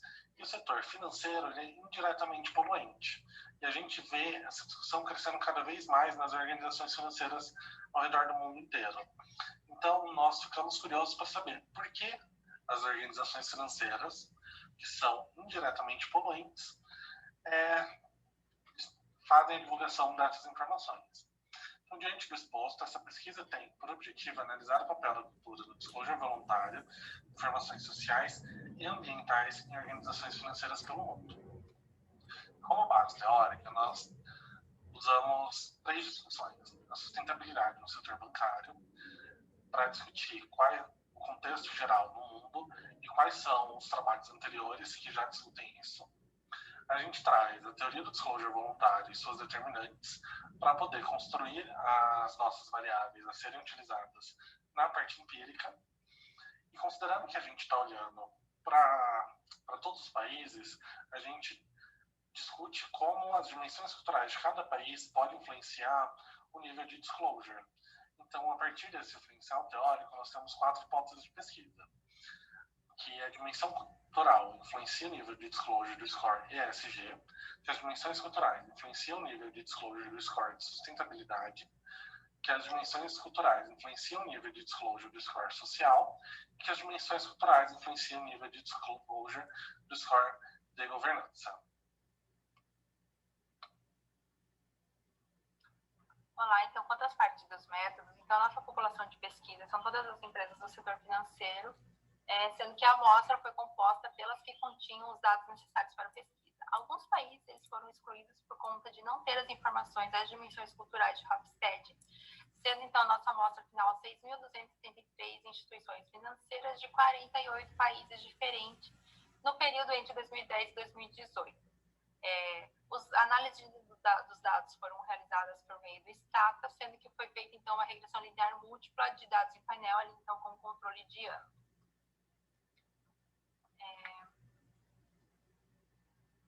No artigo, então, a gente traz a especificação de acordo com o continente das empresas que compõem a amostra da pesquisa, as dimensões culturais de Hofstede, todas as seis, tanto do poder, individualismo, masculinidade, aversão à incerteza, orientação de longo prazo e indulgência, foram coletados do site do Hofstede, que ele disponibiliza ali, e as demais foram todas coletadas na base de dados da Thomson Reuters.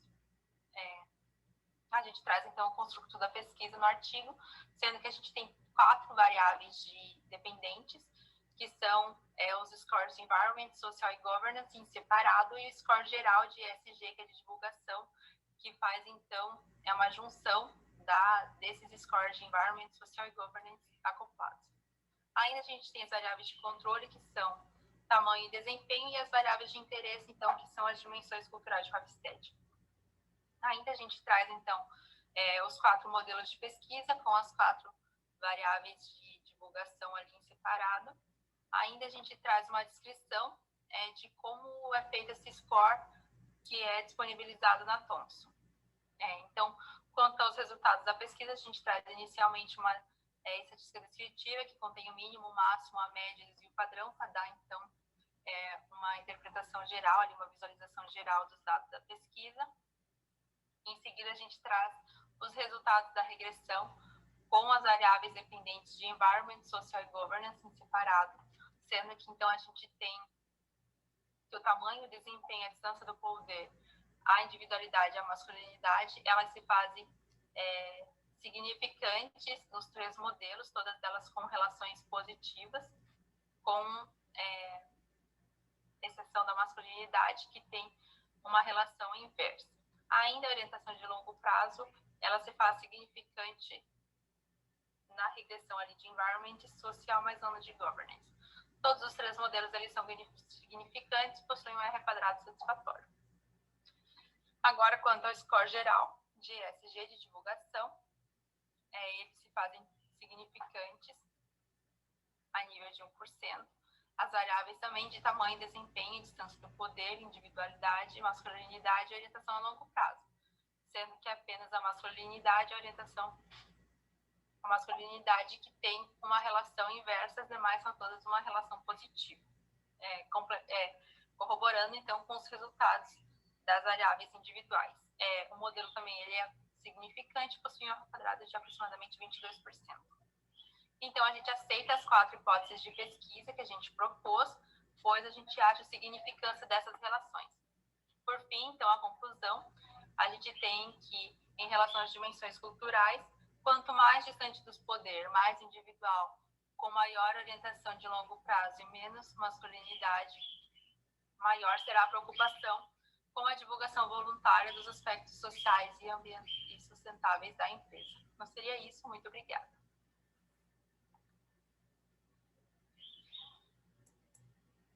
Finalizar. Beatriz, fica à vontade aí. Tá. Oi, Aline.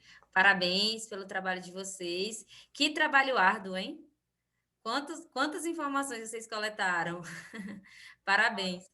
Foram bastante. Né? Parabéns. E não só o grande número de informações, mas os métodos também que vocês aplicaram, né? Porque a gente sabe que painel também dá um pouquinho de trabalho. Então, parabéns aí pelo trabalho de vocês.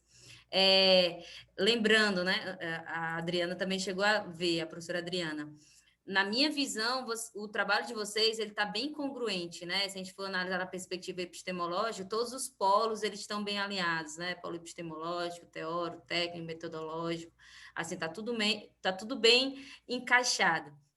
E a pesquisa de vocês, ela de fato ela contribui com essa visão abrangente, referente às práticas de disclosure. Foi legal que, eu acredito que foi o João que falou no início, e eu estava, assim, concordando com ele, porque, de fato, a gente encontra muitas informações sobre disclosure, sobre responsabilidade social, mas, na maioria das vezes, excluem as empresas do setor financeiro, né? Na verdade, a exclusão das empresas do setor financeiro. E aí vocês fizeram o oposto. Vamos ver aqui como que é que as empresas do setor financeiro elas estão se comportando quanto às práticas de disclosure de responsabilidade social corporativa. Será se há alguma relação aí com as dimensões culturais, né, proposta pelo Hofstede? Então, parabéns pelo trabalho de vocês, pelas contribuições que vocês trouxeram. E aí eu fiz aqui algumas observações, mas mais no tocante à análise de vocês, de novo, achei muito congruente o trabalho, de novo, mas na análise de resultados de vocês, claro, apresentaram, disseram que as hipóteses todas foram aceitas, porque, de fato, há influência, né, das dimensões culturais, só que não são todas as dimensões culturais, né? Tem uma dessas dimensões que em nenhum dos modelos ela apresentou significância estatística, que foi a aversão ao risco. E aí eu fiquei procurando lá, tentando encontrar, de repente, alguma explicação por que essa aversão ao risco, ela não mostrou aí uma significância estatística. E aí eu coloquei, de fato, até essa observação. O que poderia estar relacionado, claro, pode ser que vocês não tenham essa resposta, que foi o trabalho de vocês, não foi esse o objetivo do trabalho. Mas que tipo de justificativas poderiam ser levantadas sobre esse resultado, né? De não encontrar essa relação. E aí tem uma outra variável também, que é a indulgência. Em alguns dos modelos, ela também não mostrou significância estatística, mas o que me destacou foi que a aversão não mostrou foi nenhum, né? Todas as outras apresentavam e a aversão não apresentou nada em nenhum. E aí eu senti falta dessa discussão, tanto nos resultados quanto lá na conclusão, porque isso, para mim, também é uma contribuição do estudo de vocês, né? De fato, vocês poderiam trazer isso como uma contribuição para o estudo de vocês, de que nenhum dos modelos ele se mostrou significante, tá? Uhum. Era isso. Adriana, se quiser abrir para debate. Obrigada, só agradecer. A gente não se atenta, mas a gente gosta de ressaltar o que foi significante, né? O que não foi a gente deixa meio que escondido, mas é realmente talvez achar um ponto em comum, porque em todos os, né, não foi significante, talvez tenha alguma questão ali, a gente pode explorar isso. Muito obrigada. Parabéns de novo. É uma questão importante que Beatriz levantou. Às vezes o não resultado também é um importante achado, né, que a gente faz, algo que faz pelo menos a gente dizer, por que isso não foi nenhuma, né? Então é algo talvez que precisa ser mais investigado. De repente é um foco aí para vocês aprofundarem, né? Desculpa, Adriana, será que nas outras pesquisas que analisaram outras empresas que não são do financeiro, será se a aversão se mostrou relevante? E aí no financeiro não se mostrou relevante? Né? Então, de repente... Aline, eu queria tirar uma dúvida com vocês. Vocês encontraram outros trabalhos investigando essa questão do disclosure, só que com essa comparação com o nível cultural, vocês encontraram outros trabalhos dessa natureza? A gente encontrou que fizeram o setor financeiro com dimensões de Hofstede, mas eles não expandiam para outros países e não tinham as 6 ainda. Eu acho que eles trabalhavam com as 4 dimensões e não com as 6 no total. Eu achei bem interessante a contribuição do trabalho de vocês. Primeiro, como Beatriz falou, vocês pegarem o que todo mundo normalmente exclui das amostras, que o pessoal escolhe isso porque é poluente, então ficou uma coisa meio óbvia.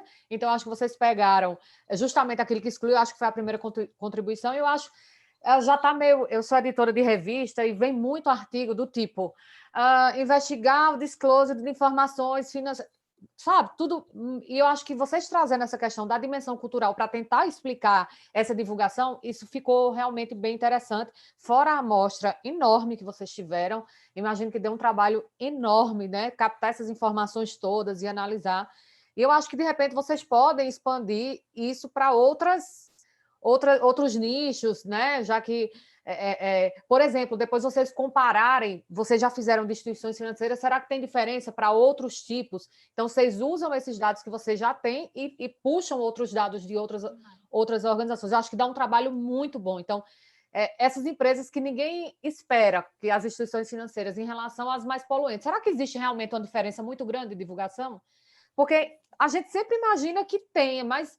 Será que alguém já viu isso na prática? Será que alguém já estudou se isso realmente diferencia? Ou se é mais a cultura realmente que influencia e não o setor que a empresa está? Então, vocês poderiam estudar algo do tipo. O que influencia mais a divulgação de informações? É o setor, se poluente ou não, ou é a cultura? Qual desses fatores influencia mais o disclosure de informações? Eu acho que isso é uma questão também que traria aí um upgrade, e você já tem metade dos dados, né? Então, só era vocês rodarem outro e darem um outro trabalho comparativo com o que vocês já fizeram. Eu acho que isso daria uma discussão interessante. Não sei se vocês concordam. Eu acho que é bom a gente pegar e descer pra frente, sim, né? Bem interessante, professora Adriana. Eu anotei aqui, vou falar com meus colegas ali para a gente expandir, até porque faz mais uma robustez, talvez, ou até... Se a gente achar que não tem fôlego nesse trabalho, porque já está bem extenso, talvez. O que chamou muita atenção da gente é que as empresas financeiras, mesmo elas sendo indiretamente poluentes, elas têm uma relação muito melhor com os clientes, né? Com a sociedade, assim, ela busca muito mais. Então, talvez isso faria com que ela se atentasse mais a aspectos sustentáveis do que, às vezes, até empresas que são diretamente poluentes, né? E essa é uma discussão muito legal, talvez, para fazer exatamente com o outro setor e ver as duas em comparado, né? Eu acho, porque hoje em dia a história dessa cobrança da sociedade, eu acho que independe do setor. Eu acho que toda a sociedade ela espera que as empresas, de forma geral, elas tenham responsabilidade social e que elas divulguem essa informação. Então, eu acho que, de repente, essa discussão, que eu nunca vi, por exemplo, no artigo, eu estou sugerindo, Aline, porque eu nunca vi, é o setor que influencia mais ou é a cultura, por exemplo? E aí vocês pegaram uma amostra de países muito grandes. Ou é o porte, né, professora? Porque, às vezes, ela não tem nenhuma razão, entre aspas, porque não é poluente diretamente, mas o tamanho do banco, né, o tamanho da instituição financeira faz com que ela sofra muitas pressões também, né? Então, será se é o setor ou é o porte, né? Ou enfim... Então, que fatores estão aí por trás? Aline, vocês trabalham com essa parte também de responsabilidade social corporativa, com outros artigos? Foi apenas esse trabalho? A gente é um grupo bem eclético, a gente trabalha com bastante coisa. Na verdade, a gente pega vários... A gente é um grupo assim, que gosta de trabalhar juntos, na verdade, mas na verdade a Jussara é mais a questão de auditoria, eu trabalho mais finanças e o João Paulo é mais educação e ensino, e às vezes a gente tem umas ideias assim. Então, assim, eu não tenho outros artigos de responsabilidade sustentável, de disclosure, mas talvez os colegas tenham, não tenho total conhecimento das publicações usaram Thomson, que geralmente se utiliza também, né, essa base, mas tem outra base que ela é muito interessante, se vocês quiserem depois verificar, não sei se você conhece, é a base do CSR Hub. Já escutou falar? Já escutei falar, eu acho. Pronto. Essa base, ela é muito, muito, muito legal, porque ela mede, ela classifica aí as empresas quanto às práticas de responsabilidade social corporativa, né? CSR. E aí ela traz classificações de quase 18 mil empresas, mais de 17 mil empresas, de 145 países diferentes e de 714 fontes de dados. Tem até aqui, deixa eu pegar o site para ti, vou te mandar no chat. A gente utilizou essa base para alguns trabalhos que a gente tem trabalhado também com responsabilidade social corporativa. E é muito legal, porque ele também traz scores, aí ele divide por meio ambiente, governança, pessoal e social, né? Ele tem as outras dimensões. E, de repente, para acrescentar aí para as métricas de vocês, depois darem uma olhadinha, ver se vocês acham interessante. Acredito que a Thomson vocês já tenham essa base, né? Do CSR Hub, é que a gente é pago, mas você tem, por exemplo, uns 10 dias de uso. Em 10 dias dá para você baixar coletar bastantes dados. Sim, se puder me mandar, eu vou guardar aqui, até talvez para robustez, até para confrontar com os nossos resultados, né? A gente escolheu mais a Thomson, a gente até tinha feito uma métrica mais nacional aqui, que a gente entrava nos relatórios e via o nível de divulgação, mas como a gente queria expandir daí, para a gente ter uma métrica igual para todos os países, a gente usou a Thomson, né? Não, para esse estudo eu não recomendo, porque vai dar muito trabalho. Eu estou te sugerindo para outros estudos, né? Para vocês, para esse estudo vai dar muito trabalho, vocês pegarem todas essas empresas, entendeu? Coletarem de uma por uma dessas empresas. Mas é para estudos futuros, você consegue ir lá pegar só os países, só por país ou só por setores, você coloca lá só o setor financeiro, vai aparecer esse setor financeiro do mundo todo. É bem legal, ele traz os scores da média do grupo, da média por categoria, né? Então é bem legal. Eu queria só fazer uma sugestão, falei que ia dar uma sugestão para o Samuel, não deu tempo, porque a Ana fez várias contribuições. Samuel, eu achei bem interessante realmente a contribuição, porque eu até falei, né, que uma das grandes dificuldades na área de gerencial é a gente conseguir chegar nessa galera, principalmente essa galera que está lá em cima, né? Então, eu acho que foi uma contribuição imensa, e como sugestão, não sei qual o escopo, né, que é uma pesquisa financiada, deve ser uma pesquisa bem mais ampla do que esse recorte que você fez para cá, mas, de repente, uma coisa que eu quis estudar lá atrás, e aí, por falta de dados na época, quando eu estava fazendo a tese, o projeto, e aí eu mudei, mas, de repente, vocês pegarem as informações financeiras dessas empresas e vocês compararem com o perfil desses... Não sei se vocês fizeram, se estava dentro do escopo. Como a gente diz aqui no Ceará, matou a pau, professora. Não sei se estava. Na verdade, esse é o projeto da FAPESP. Olha aí, eu fui direto no ponto do...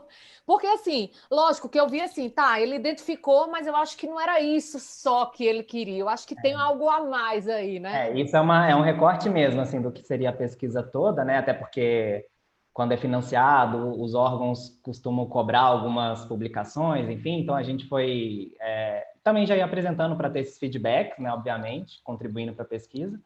Mas o objetivo geral é justamente olhar o perfil e várias questões atreladas, porque o questionário era maior do que só o perfil comportamental, mas ver as questões relacionadas à atuação dos controllers com o desempenho das entidades. Por isso que a gente estava olhando só para as maiores e melhores no plano inicial, porque as maiores e melhores a gente tem acesso às informações econômicas e financeiras. Mas essa é a ideia. Alguns artigos sobre isso vão sair, assim, que seria essa comparação. Para essa pesquisa, a gente não tem como colocar especificamente para essa, sim. porque a gente tem informações de empresas que são fechadas, são menores, então que a gente não teria o acesso. Deixa eu fazer uma outra pergunta, Samuel. Vocês pegaram informações sobre salários, sobre remuneração? Não tem. Porque era uma outra coisa interessantíssima de vocês verificarem. Se necessariamente o fato dele ganhar mais influencia no desempenho dessas empresas. E se isso tem relação com... Porque na época, meu projeto, eu queria estudar exatamente o perfil, né, dos CEOs com a questão Porque o que é que a gente imagina? Quanto mais o cara ganha, melhor o desempenho da empresa. E aí eu vi vários artigos lá fora que isso não era verdade.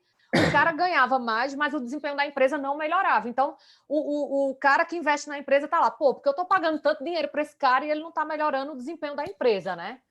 Eu acho que seria realmente bem interessante, só que aí para pesquisar por questionário, a gente já acha que ia ter uma subnotificação, provavelmente, quando a gente pergunta de renda. Isso também vale para IBGE, né? Quando o IBGE tem até cálculos específicos para a correção da renda que é reportada pela população.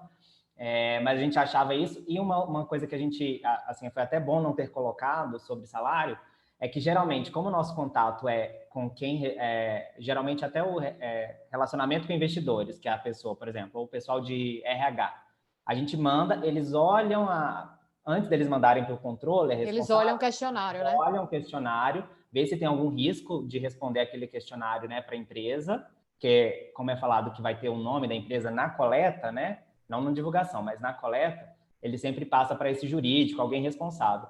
E se tivesse sobre salários, talvez seria uma coisa que ia barrar. Em algumas, né? E foi o que eu desisti, porque na época, só para complementar a ideia, e aí eu tenho meio que uma tristeza de dizer isso, porque assim, lá fora, nos Estados Unidos, eu sei que eles têm um banco de dados sobre gestores, eu não lembro o nome agora, mas tipo, Ana Beatriz, ela passou pela empresa X, ela ganhava Y, ela foi para a empresa Z, ela ganhava tanto, ela foi para a empresa... Tem a história do cara todinho, é tipo a sua carteira de trabalho online. E aí eu posso ver, tipo, onde você estava, quanto você ganhava e quanto você trazia de resultado para a empresa. E aí aqui o que é que a gente tinha? A gente tinha lá no relatório que eles mandavam para a CVM a quantidade de pessoas no conselho e a média salarial. Média, eu ganho 1.000, tu ganha 10.000, a média não diz nada, né? Então eu falei, eu vou falar de desempenho aqui com uma informação... Não dá para captar o efeito, né? Não dá. Não dá. Aí eu falei com o meu orientador, disse, desisti por questão de falta de dados, assim, não tem muito sentido utilizar esses dados que a gente tem. E aí eu perguntei justamente porque a gente tem essa dificuldade, né? Porque, de repente, é um tema bem interessante, pegando essa questão não só da característica, né, do gestor, mas também essa questão do ganho, né? De remuneração fixa, variável, etc. Faz todo sentido, com certeza tem algum tipo de influência, né? A gente não sabe exatamente qual, mas... E até que nível, porque acho que também tem um limite, né? Assim, sim. Você ganhar 100 mil ou 120 mil, talvez não melhore tanto o desempenho da empresa, né? Mas é mais difícil de captar mesmo, e a gente não colocou. No questionário não tem isso. Professora, tem um artigo que eu participei ontem de uma outra apresentação que eu fiz ontem, e aí na sessão teve um artigo que eu acredito que vai ao encontro dessa sua pretensão. Deixa eu compartilhar aqui, que inclusive vocês podem ler depois, né? É esse artigo aqui, os reflexos da governança corporativa sobre a Pay Performance Sensitivity, ó. Então, deixa eu clicar aqui, porque aí ele vai mostrar. Olha qual a hipótese dele, professora. Você está conseguindo visualizar? Não. Olha a hipótese, ó. Quando o desempenho ou o valor da firma aumenta, espera-se que a remuneração dos executivos também aumente? Que eu acredito que Vou ler depois para saber o que aconteceu aí. Leia, foi bem legal, tá? Essa era a primeira hipótese. A segunda hipótese, a presença do acordo de acionistas aumenta a sensibilidade da remuneração dos executivos, e aí eles utilizaram essa carteira aqui, né? IBRX 100. Aí, a remuneração total do ativo, ó, a dualidade do CEO, independência do conselho. Então, mas tá vendo, que eles usam remuneração total da diretoria, então assim, eu não consigo ver o impacto realmente do CEO, assim, do cara que tá lá em cima. Aqui é variação, sabe? Na verdade, Então assim, e é total da diretoria, como eu falei, tem um cara lá que ganha 5 vezes mais do que o outro ganha, então a gente está capturando um efeito bem mediano mesmo, sabe? Por isso que as pesquisas de gerencial aqui, elas não conseguem captar realmente o que acontece na prática, porque a gente não tem informação. De individual, né? Que você fala. Exato. Mas assim, né? Fazer o quê? Né? O que temos para hoje, então a gente tem que trabalhar. Artigo, foi bem legal esse trabalho. Gente, vocês têm alguma pergunta, alguma colocação entre, né, para falar dos artigos entre si, Aline, Josiane, Samuel, Alessandro? Aline, eu coloquei o link, tá aí, ó. Eu tenho uma... Larissa? Eu tenho uma pergunta para o Samuel. Desses respondentes, eu tive a curiosidade qual seria o percentual de mulheres nesses cargos de controller. Porque, eu te mostro, porque aqui, pelo menos na minha região, eu também sou da área, e não vejo mulheres representadas nesses cargos mais altos, né, de controllers. Foi menos de 30, vou pegar o valor exato aqui só para falar dessa nossa amostra, né? Tá legal. Larissa, certamente deve ser e ganhar menos ainda por cima, né, Samuel? Ah, sim. Isso a gente não vê. Felizmente, sem dúvida. 27% praticamente, foi 26, são 28 mulheres e 76 homens, né? Ah, legal. É reconfortante, é percentual baixo, mas... Pelo menos tinham, né? Porque eu tenho pesquisas que eu gosto também da temática de gênero, né? Aí é a tabela, né, que faz a análise descritiva. E a gente teve uma pesquisa também sobre desigualdade de gênero no mercado de auditoria contábil. E quando você olha o número de profissionais que chegam a sócio, né, de empresas, aí é menor ainda, né? Então temos áreas, tudo bem que controladoria é uma área multidisciplinar, né? Não é só profissionais da área contábil que atuam lá. Sim. Mas já é uma área um pouco mais, talvez, que tenha entrado um pouco mais de mulheres do que em outras, né, na área contábil. Bacana. Aqui a gente tinha informações de tudo enquanto porque a gente tinha perguntas de qual que era o nível, né, hierárquico da pessoa. E aí teve CFO, teve gerente de controladoria, gerente de contabilidade, porque tem até um gráfico um pouco mais para cima, anterior àquela... no início do capítulo dos resultados. Então, tem muita... eram cargos bem elevados, assim, né? Apesar de não ter um exclusivo, assim, mas tem CFO, gerente de contabilidade. A gente perguntava se era responsável pela controladoria, né? Então, dependia muito da estrutura organizacional da empresa. Gerente financeiro, coordenador, e outros aqui, porque algumas vezes era diretor financeiro. Aí a pessoa complementava, né? O cargo é diretor financeiro, não é nenhum desses aqui especificamente, não encaixava. Mas tinham mulheres, ainda tem. Bacana. Obrigada. Imagina.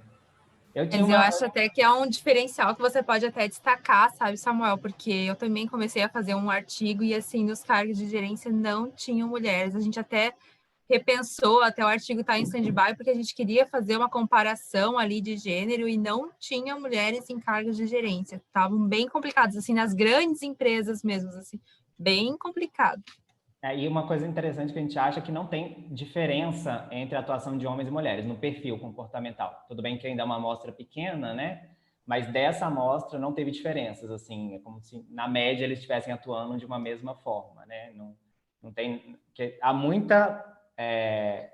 muitas ideias de que mulheres atuam de uma determinada forma, homens atuam de uma determinada forma, até isso impactaria do porquê que em algumas áreas de atuação a mulher não está tão presente.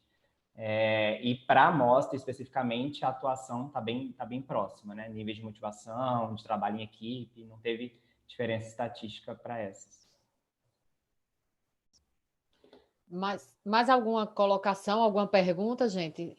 Eu tinha uma dúvida, na verdade, em relação ao trabalho da Aline. Aline, vocês olharam GRI especificamente ou não? Porque vocês pegaram a divulgação de responsabilidade socioambiental, né, das instituições financeiras. Mas tem um modelo específico dessa divulgação ou foi se estava na base de dados, né? Eles não especificavam qual era o modelo da divulgação? Eles não especificavam qual que era. A gente pegou, até a gente traz no artigo a definição que a base dá para esse score. Mas como a gente não tinha outra forma de comparação, só a da base mesmo, a gente assumiu essa.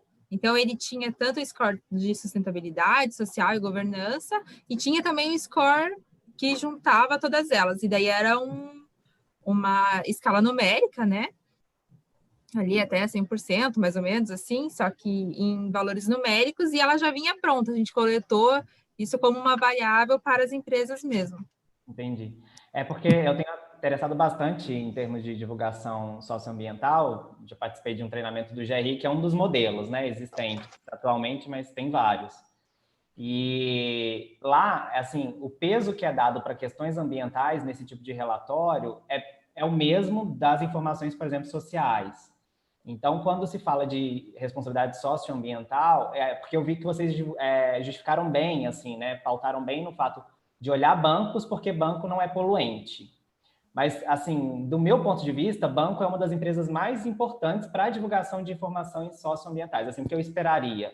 Obviamente, eu não esperaria questões relacionadas a poluentes, mas sobre a divulgação social é algo que é muito importante. Eu participei até, acho que foi em 2019, de um congresso que teve em São Paulo, sobre a responsabilidade das instituições financeiras no combate ao tráfico de pessoas, assim, que aí você pensa de uma primeira, o que a empresa, o que o setor financeiro tem de relação com o tráfico humano, né, assim. Mas é justamente o fato da instituição financeira fazer uma alocação eficiente de recursos dentro da sociedade, então ela pega dinheiro seu e vai emprestar para outra pessoa, e ela pode estar emprestando esse dinheiro para uma empresa que utiliza trabalho escravo, né, que está lá dentro da lista suja, por exemplo, que existia, né, no antigo Ministério do Trabalho. Então, talvez, aí eu não sei, assim, para que revista que vocês vão mandar, e realmente eu não li o trabalho para falar se está muito pautado, mas talvez trazer outros elementos seriam necessários, assim, para justificar o porquê olhar para a instituição financeira. Porque, a princípio, não é porque ela não é poluente que ela vai deixar de divulgar uma informação como, por exemplo, no GRI, porque tem muita informação social que é importante que ela seja divulgada. Mas eu estou falando só com base no que eu vi na apresentação mesmo, assim. Mas até porque tem outras pressões, né, Samuel? Inclusive tem uma regulamentação do próprio Banco Central exigindo essas práticas de exatamente. social. Então, e aí, assim, tem muita pressão social, e dentro desse congresso que eu fui, era muito claro, e tinha um representante de todas as instituições financeiras do setor privado, tem muita pressão social, tanto do Banco Central, quanto também lá do Ministério Público, que muitas vezes fica olhando se a Vale, quem que financiou a Vale na queda de Brumadinho. Então, muitas instituições financeiras podem ser responsabilizadas, aquele tipo de responsabilidade solidária, enfim, por ter aportado dinheiro, né, ou por ter emprestado, enfim. Então, tem muita pressão da sociedade inteira para essas instituições financeiras em relação às questões de caráter social, especificamente, né, desse quem está sendo financiado por esse dinheiro que você está coletando da sociedade. Então, talvez trazer esses elementos também, né, de ser uma possível, e até o fator, às vezes, de regulamentação, vocês olharam, né, e foi a variável lá que acho que a que não teve significância, a de regulamentação. A gente não tinha específico de regulamentação, a gente tinha tamanho e desempenho como controles, e daí as culturais mesmo, mas... Eu acho assim, a gente até tinha uma versão inicial do artigo que era somente aqui no Brasil, e daí eu acho que a gente até abordava essas questões específicas, assim, de RI, esses outros modelos para divulgação. Mas aí, quando a gente tentou expandir a amostra, a gente pensou assim, por que também trabalhar só aqui? Né? A gente pensou, vamos pegar mais. E daí, quando a gente foi, que a gente encontrou, então a gente foi procurar se tinha alguma coisa mais padronizada, então, para mais países que a gente achou da Thomson, a gente deixou essas questões mais de lado por estar trabalhando com uma amostra mais global, né? Mas eu vou olhar, a gente tem esses scores, eu acho também, assim, que, claro que tem uma pressão ambiental ali sustentável para a questão das instituições financeiras, mas eu acho, assim, que talvez o que você falou, o social seja ainda mais, né? Talvez seja um peso diferente. Realmente, no score, ele não fala assim, quer dizer, a gente trouxe uma definição que ele fala que é uma junção dos 3 scores, mas ele não tem peso diferente também. Então, talvez a gente possa procurar ver como que é esse peso, talvez recalcular ou utilizar alguma coisa assim para talvez ver se o social pesa mais no banco. É um outro aspecto que a gente pode estar explorando. Agradeço, Samuel, pelo comentário ali, pela contribuição, que a gente pode estar explorando mais uma parte, então, do artigo, que pode ser bem interessante também. Temos 2 minutos aí para finalizar. Eu queria perguntar se a Ana Beatriz ela quer fazer alguma consideração final aí, antes da gente se despedir de todo mundo. Não, só agradecer pelo rico debate, né? Porque como a gente vinha comentando no início, professora Adriana, as salas geralmente estão bem pequenas, né? E aí a gente perde um pouco desse debate que é tão enriquecedor para os trabalhos da gente, para os trabalhos que a gente apresenta, mas também para as novas pesquisas, para as agendas de pesquisas futuras. Então, agradecer a todo mundo aqui que, de fato, contribuiu um com o trabalho do outro, né? Estava todo mundo aqui bem integrado. Então, é agradecer mesmo, a mensagem de agradecimento, e vamos curtir o restante aí do nosso evento.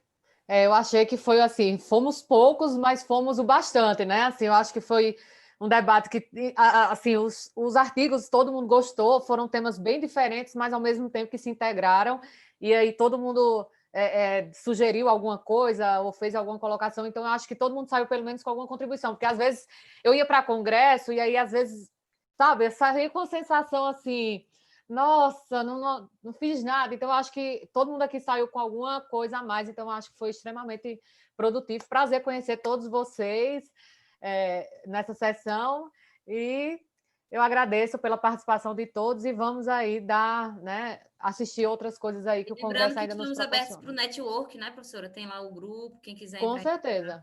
As futuras parcerias. Com certeza. Quero agradecer às professoras pelas contribuições, por terem lido o trabalho, né, e sugerido, o colega também. E eu acho que agora às 6 horas tem a premiação, né, ali na TV SEMIAD, e o Fast Track também vai ser liberado. E esperamos que ano que vem a gente possa estar de novo no Congresso, confraternizando e contribuindo com os trabalhos. Muito bem. Tchau, tchau, gente. É isso, pessoal. Obrigado. Tchau. Boa noite para todo mundo. Até mais. Até mais. Foi ótimo, viu, professora? Eu achei que... Eu não estou lhe escutando. Fechei a voz. Eu achei que foi bem assim, né? Eu achei que... Eu participei de algumas sessões que no final ninguém comentou nada, ninguém falou nada, tal, ficou aquele negócio meio... E foi bem realmente, assim, o pessoal se integrou, foi bem bacana, gostei bastante. Mas a sua participação foi essencial, professora. Ah, que bom. Com moderação. Que bom. Eu acho que fez com que engajasse o pessoal. Então, obrigada também. Obrigada e prazer conhecê-la, viu? Qualquer coisa, estou às ordens, viu? Eu mesmo. E assim, adorei tua pesquisa e achei assim, realmente, fiquei curiosa para ver a tese. Assim, eu acho que tem muita coisa bacana que vai sair aí. Se quiser passar nosso contato para o seu aluno também, estamos à disposição. Me passa teu e-mail, deixa eu anotar teu e-mail. Diz.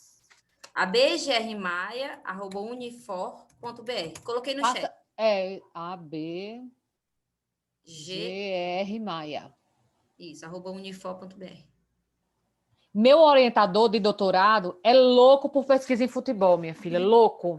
Quando eu comecei a pesquisar futebol, não tinha nada. Era na minha Pois é. Então, eu vou até passar para ele esse grupo. Eu não sei se ele conhece esse grupo aí que você falou. E aí, eu tem algum site, alguma coisa, algum e-mail do grupo? Então, eu não criei o site ainda. A gente está fazendo tudo pelo meu canal do YouTube e o canal da própria TV Unifor. Como é o nome? Diz o nome do grupo, para eu passar para ele. Ele adora essas pesquisas em futebol. Como é, menina, ele é aquele time de Pernambuco doente, é o... Menina, não, ele escreveu um livro sobre o clube, para tu ter noção. Ele é louco por futebol, você não está entendendo. Então, eu vou comentar com ele isso, bate-bola acadêmico. Vou dizer, Paulo, só lembrei de você. Meu Instagram, que eu divulgo as coisas do grupo lá também. Pronto, eu não criei ainda um canal, porque como sou eu que faço tudo, eu coordeno o grupo, aí seria mais... Eu vou te acrescentar no Instagram, porque aí fica mais fácil Perfeito. Viu? Prazer, Ana Beatriz. Prazer, e a gente se fala, se Deus quiser, em outras oportunidades. Tá bom, boa noite. Abração. Tchau, tchau.